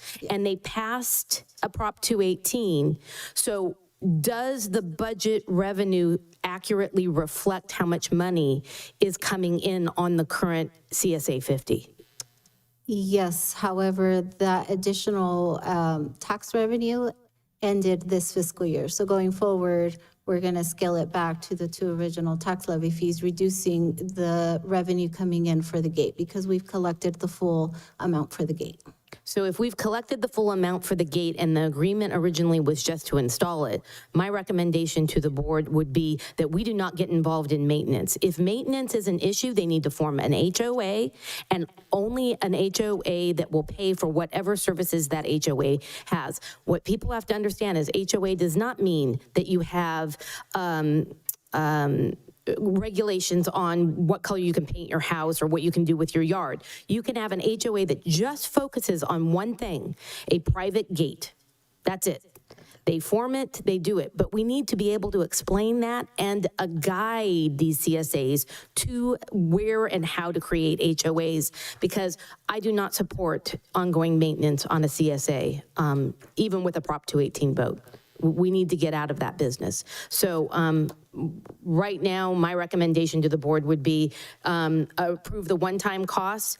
If a Prop 218 has to happen to recoup that one-time cost, I have a concern because I'm seeing a $97,000 deficit in the CSA. I would have to go back and look at in detail their expenses, but they do have a water treatment facility that takes up most of their fees. So I think in general, I will have to proceed with the Prop 218 to get them up for, get their revenues up to cover the services for their water. And I agree with the chair. This goes into the much deeper conversation that we need to have. And when we have that meeting, which I thought was going to be on Thursday but got canceled, we need to invite CSAs to this meeting so that they can hear the broader, bigger picture issue. I have a question. So the additional cost that you're requesting to be paid to complete the contractor contract is $2,640. So what is that $98-something thousand that you said is in deficit? That's my question. That's what was budgeted for next fiscal year. Budgeted for what? For water treatment services, any repairs, utilities. So you are upside down in that account? Some of those expenses are coming for the reserve funds for future repairs that we are aware of now. And then we're adding a little bit more based on the repairs that occurred this year. And so this is where my question comes. When we have the conversation about CSAs, it's not just about the budget, it's about how much is in their accounts. Several CSAs have reached out to me and are asking, what is the balance in our account right now? And that has to be known when we're having this conversation about CSAs. Because if we don't know how much is in that account, we don't know, should we be approving a budget of a negative 97,000? And this is a long conversation I had with Steve for many years. And now it's like, I'm done talking about it. We need to start addressing it. So I believe their annual revenue is about 67,000, and the additional expenses for repairs are coming from their reserve funds. I know for a fact one is that they do need a new water tank. And that's a big ticket item that you have to save for many years to be able to afford, because our community is doing that, and it's taking us 10 years to save up for it. Their revenues have shown actuals in 22-23. They were at almost 85,000. 23-24, they were at 91,000 plus. So we need to be looking at how all this ties together and going back to the original CSA documentation. This is a huge project that one person can't do without support from others. So my concern is, I believe we can cover this because their revenues are pretty substantial. I think we can cover this $2,000, but I do not support ongoing maintenance. Okay, so go ahead. Mr. Chair, sorry. Yeah, excuse me. I swear I'm fine. Yeah, the county should not be in the business of maintaining gated communities gates. I think that's very, to me, that's just out of bounds as far as what we should be doing. And so what we need to do going forward is find a way to resolve this, obviously, without setting any precedent that work, because there are other gated communities as well. So I'm concerned that we're going to be getting into a whole precedent-setting situation here as far as gates, no gates. My understanding is that there's a push against having, from the fire side of this whole equation too, that there's a push against even having these gated communities going forward because it creates complications if there are emergencies to get into these gated communities. But a county like us, we provide basic services, and this is a prime example of why we should not be in this level of CSA, CFD service providing. Basic services like roads, and just lay those out, and that's what we need to really hash out when we have that meeting, is really kind of lay the future pathway of how we're going to be administering CSAs, CFDs. But yes, we should not be, the County of San Benito, the taxpayers of our community should not be getting involved, whether it's through Prop 218s. That's why they should have an HOA, and we need to make that very clear to these CSAs going forward, that even if it's just to form an HOA to address issues like a gate, then that needs to happen, because we should not be getting involved in fixing gates and maintaining gates. I have one concern. So I understand that we should not be involved in the gate services. I totally agree. I'm not in disagreement. What I'm concerned though is that we got involved in building a fence that now has to be maintained. And so was the contractor, what made the county aware that once that the gate was built, a maintenance will be required? Didn't the staff knew that by building a gate, you actually put in a community in a difficult situation in which now they had to pay for the gate service?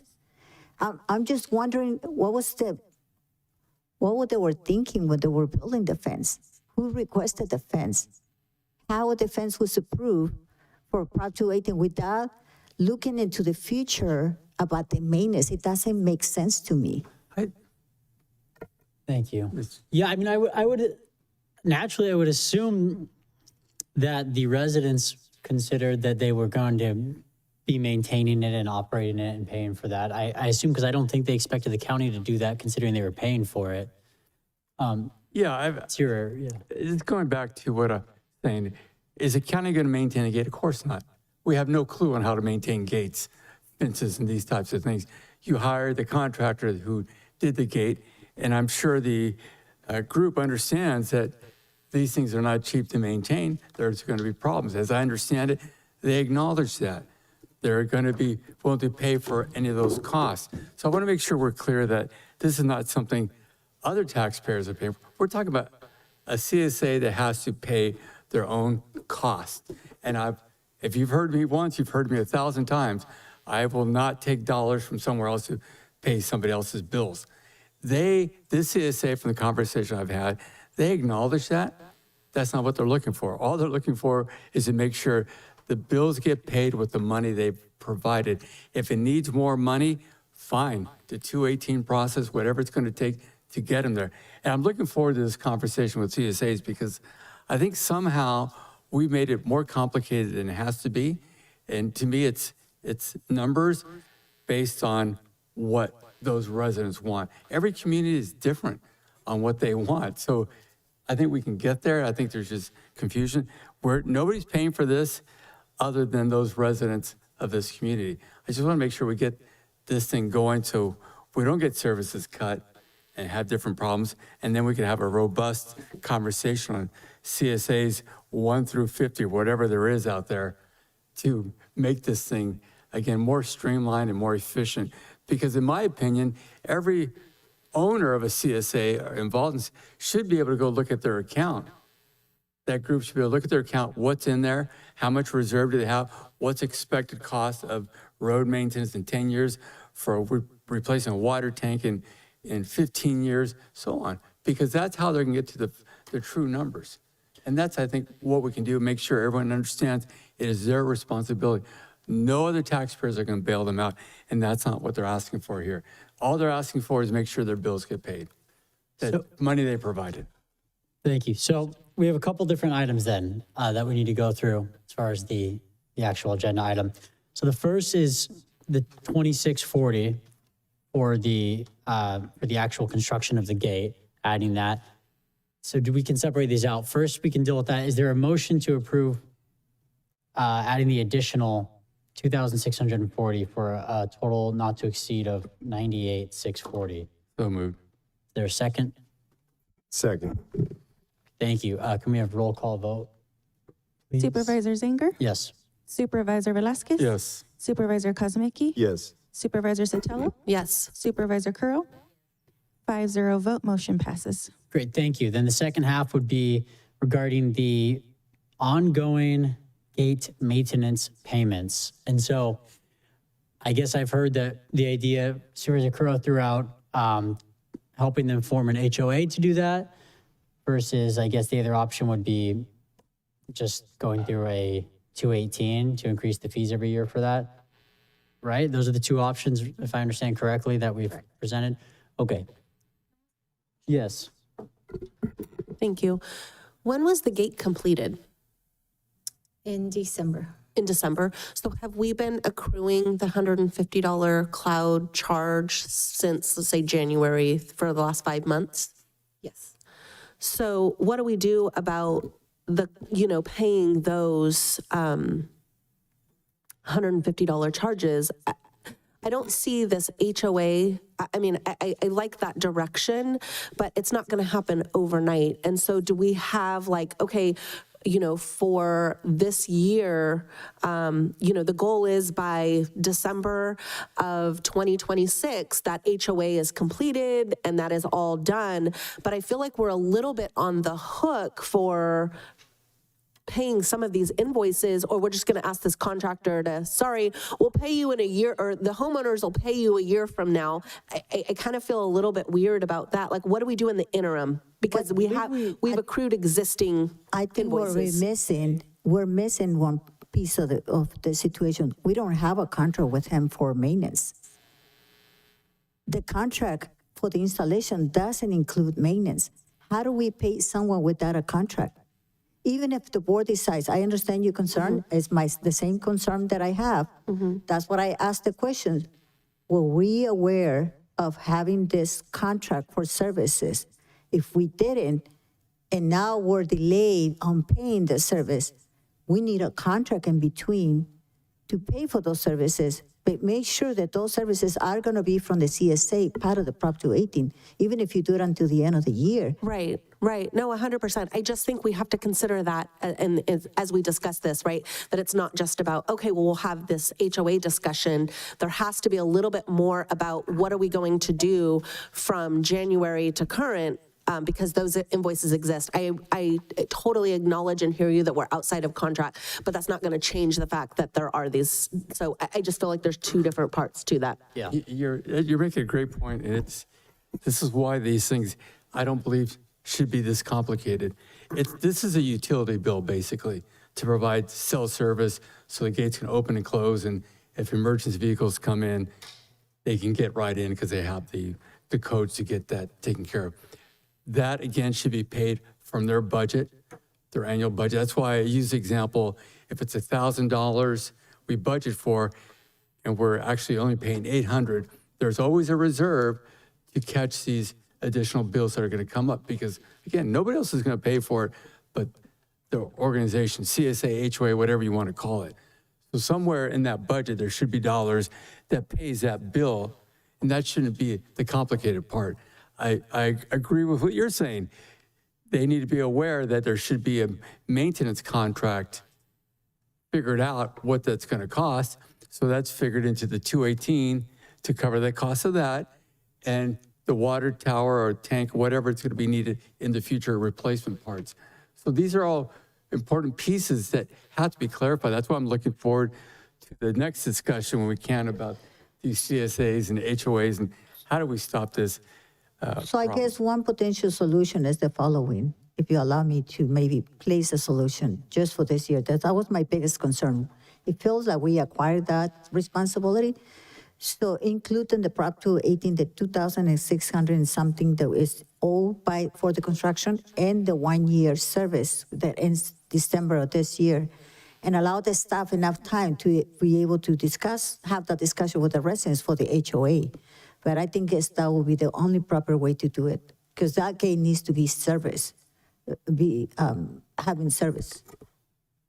Then would we need to bring back we'd have to bring back a contract then for the work that's been done already, right? Yes, we'll do the paperwork, but my biggest concern now is that staff needs direction about, do we include the Prop 218 with the 2,600 that is pending to complete the project? And number two, can we include in the Prop 218 the 1-year service subject to us to be able to get the agreement?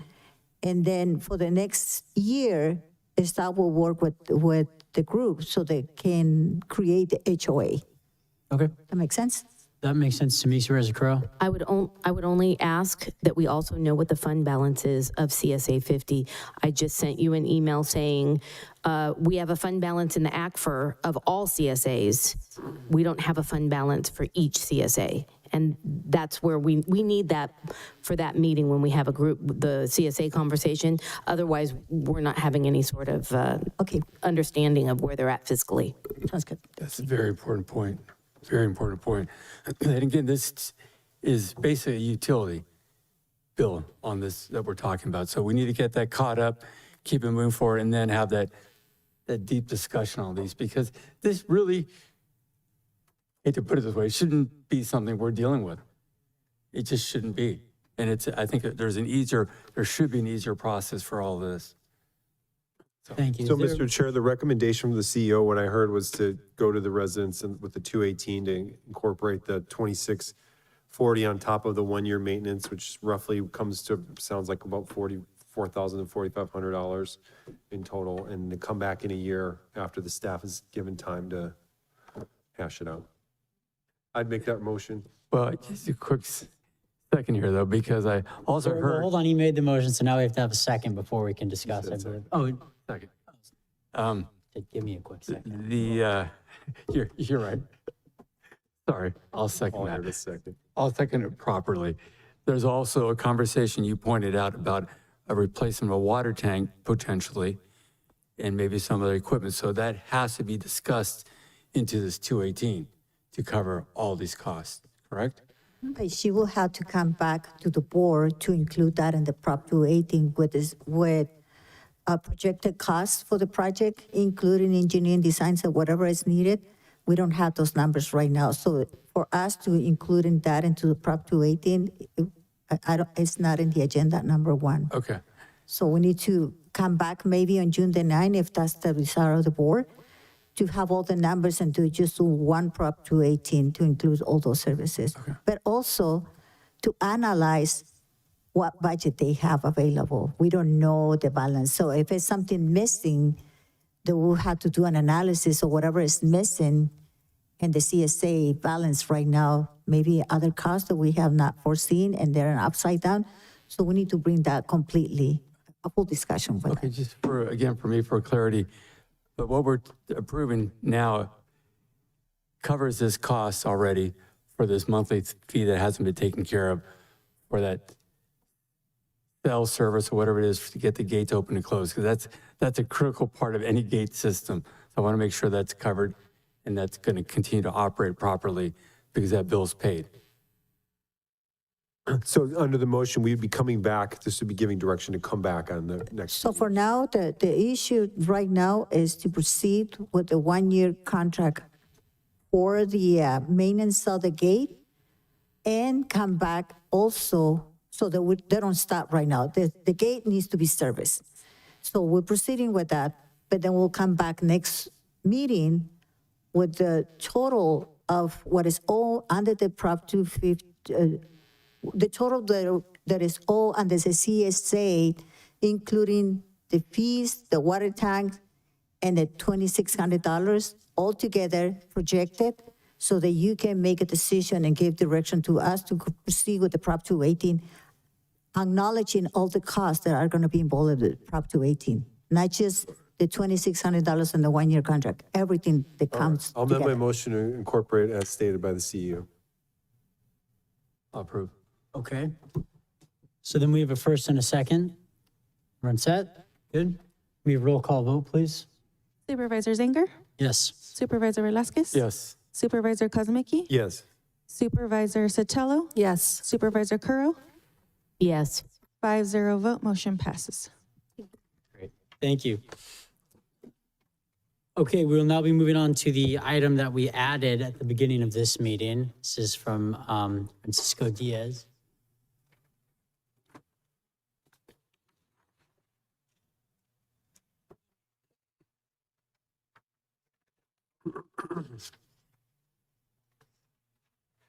Good morning, Mr. Chair, Board of Supervisors. I want to thank you for adding this item as an urgency item. I also want to thank County Council, County Administration for helping us put this item together and also for working on this Memorial Day weekend. Let me pull up the item. Okay. While processing an urgent request from a technical election on-site support, a county council review a historical contract structure with Dominion Voting. In doing so, they identify legacy, procedure, and consistency dating back a couple of years. As a result, we are here today to present Amendment 2 and Amendment 3 for board ratification to formalize our administrative record and ensure absolute compliance moving forward. Rather than allowing these processes or past practices to continue, by bringing these contracts forward today, we will align our past actions with current established standards and correct the record. We are here in good faith to finalize the compliance transition and also to secure a new agreement with the successor company, Liberty Vote, in Amendment 4. And by providing these items, we ensure that we're going to have election on-site technical support to be able to assist and mitigate any risk that we may have while counting ballots, and it'll help us meet our deadlines. But also it ensures that our contracts are fully legally compliant and the record is set straight. Thank you. Thank you. Is there public comment? If you'd like to make a comment in chambers, please provide a speaker card. On Zoom, you can press *9 or the raise hand icon. I have no public comments. Thank you. Any questions from board members? Yes? I don't have any questions because I was part of the RFP process for Dominion Voting well before it became Liberty. The process had 3 phases to it, just to educate the board a little bit about what happened and the new administration. We had an RFP process that went out to all systems that were certified in the state of California or soon to be certified in the state of California. We then went to, had internal analysis of the functions of the system and how it integrates with the operations of elections. And then we also did a very extensive public outreach, and we had all the vendors come with their systems, and we invited all the community. We had over 100 people attend in the evaluation of this system, and the ranking system was very detailed about how it was going to be ranked, how much was weighted in each one of these areas. And in the end, the Dominion voting system did win, even though personally I was actually leaning towards the Hart system, which I'm really glad we didn't do because it did not get certified in time for that election. So election systems and voting systems are very extensive, and if as technology changes and as things grow, we have to always keep in mind where new systems could come. But changing a voting system is not like just changing a contract. And so it changes everything in the operation. So I do support this amendment. And I understand that Liberty Systems is now a US-based organization as opposed to a Canadian-based voting system. Yes. Mr. Sherman, I would like to point out 2 things, and want to make sure that everybody understands how difficult it is for me to make the following statement. I wasn't aware of this situation. The clerk recorders didn't approach me. He approached county council. So that for me is the #1 red flag. If you expect me to manage the operations from each department, whether it's an elected official or not, they need to contact me directly when they have an issue like this. The second issue that I have with this contract, this is retroactive 2 years. 2 years when you already know the schedule for elections. It's not like you prepare an agenda out of nowhere. You have a pre-scheduled elections. You know that it's coming your way, and you don't prepare yourself. And here we are on an emergency item, last minute. That is not acceptable for me. So I'm just want to point it up, put it in perspective. There is the expectation is that I coordinate those departments that are under elected officials, that they have, that they come to me and discuss those items. Because this is the second time that I have this issue, that I'm not being approached, and the county council has to work with them until I find out later on when they inform me what is happening. That is not acceptable. Thank you. Thank you. Anything else from the board at this time? So if I make a comment, this item was rather quickly and expedited in the last week or so. And I do want to work and collaborate with county council. I want to collaborate in good faith, as it was said at the last meeting. However, this all transpired in the last week. As I said, this is a legacy contract, and the conversation, texts, and emails that I do have on record clearly state from Rebecca Mojica on Friday that this needed to go forward on Saturday, on Sunday. It was not my intent to bring it at this meeting because I thought we could do it at a future meeting. This all transpired rather quickly. And I do want to work and collaborate with county council in that spirit, as it was said before. And once again, I am here in good faith trying to create, ratify, and correct omissions that were done several years ago with the assistance of previous county administration and county council. I do not want to get into an arguing debate, but I do want to set the record straight, as there are other department heads that are watching this, and we are trying to resolve these omissions from previous years. Mr. Diaz, you never contacted me. I'm sorry. I had to put you on the spot because you never contacted me. You went behind my back with county council. You know you pre-schedule elections. You are very aware when you have an elections. If you know that issue is coming your way, whether it's tentatively or not, you should let me know in advance, but you didn't. You waited to the last minute. I just want to make sure that you understand that. I'm trying to work with you. CEO, I'm sure we can deal with the rest of it offline. Let's just get through that. But just one correction, if I may, really quick. Like 1 second, let's get through this. I have to speak. This is not an item that was scheduled for this election. We reached out to our vendor to ask for on-site support because we're having difficulties with the current stat levels. When we asked for technical support to help us on election day so we can count the ballots, this issue came forward.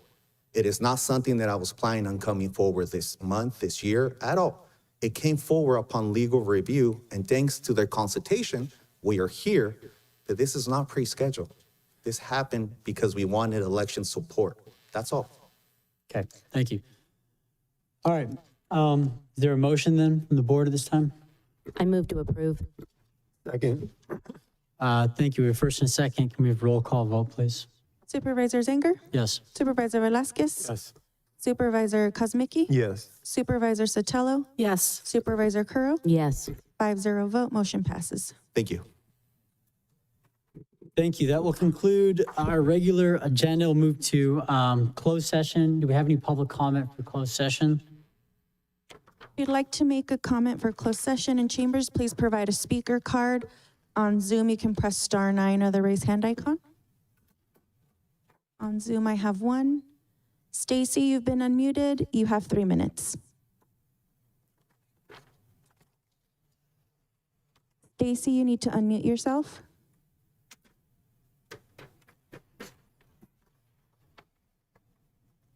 Stacy, you're still. I'm sorry. Did that work now? Yes, go ahead. Oh, great. Thank you so much, and I apologize.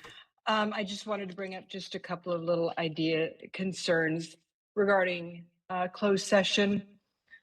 First of all, it's critically important on one of your items on closed session that Supervisor Kosmicki must recuse himself. It's come to our attention that he doesn't intend, or apparently has not retained counsel, which is, certainly his right to do so.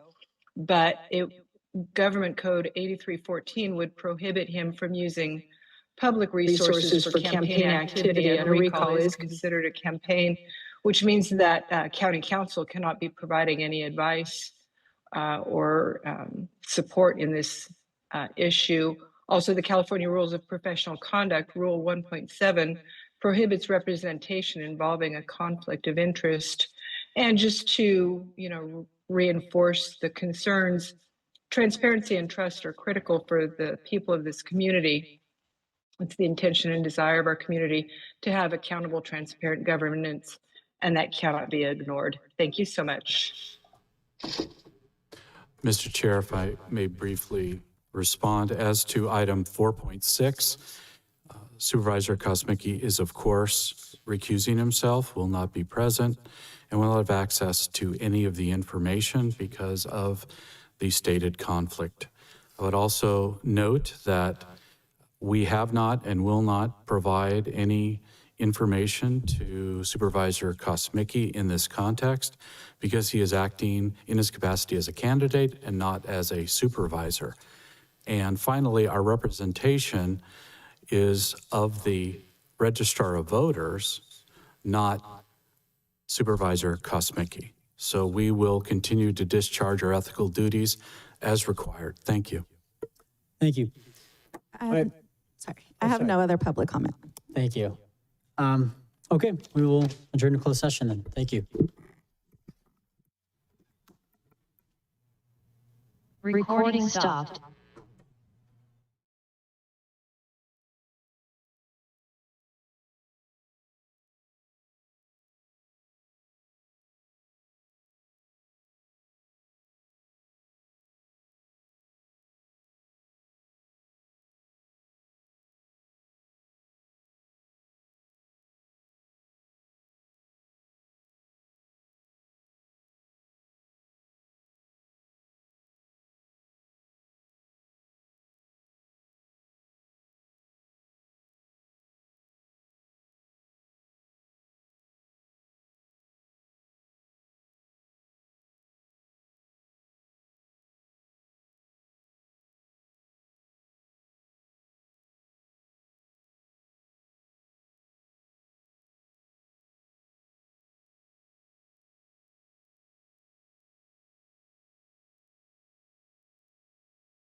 Recording in progress.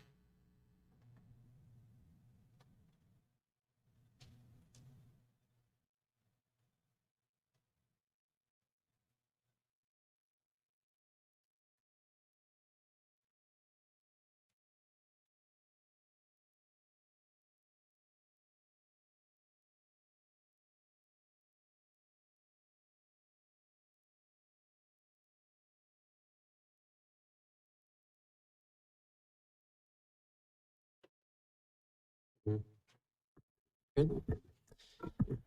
Okay, welcome back. We are back from closed session. County Council, is there any reportable action? Thank you, Mr. Chair and members of the Board of Supervisors.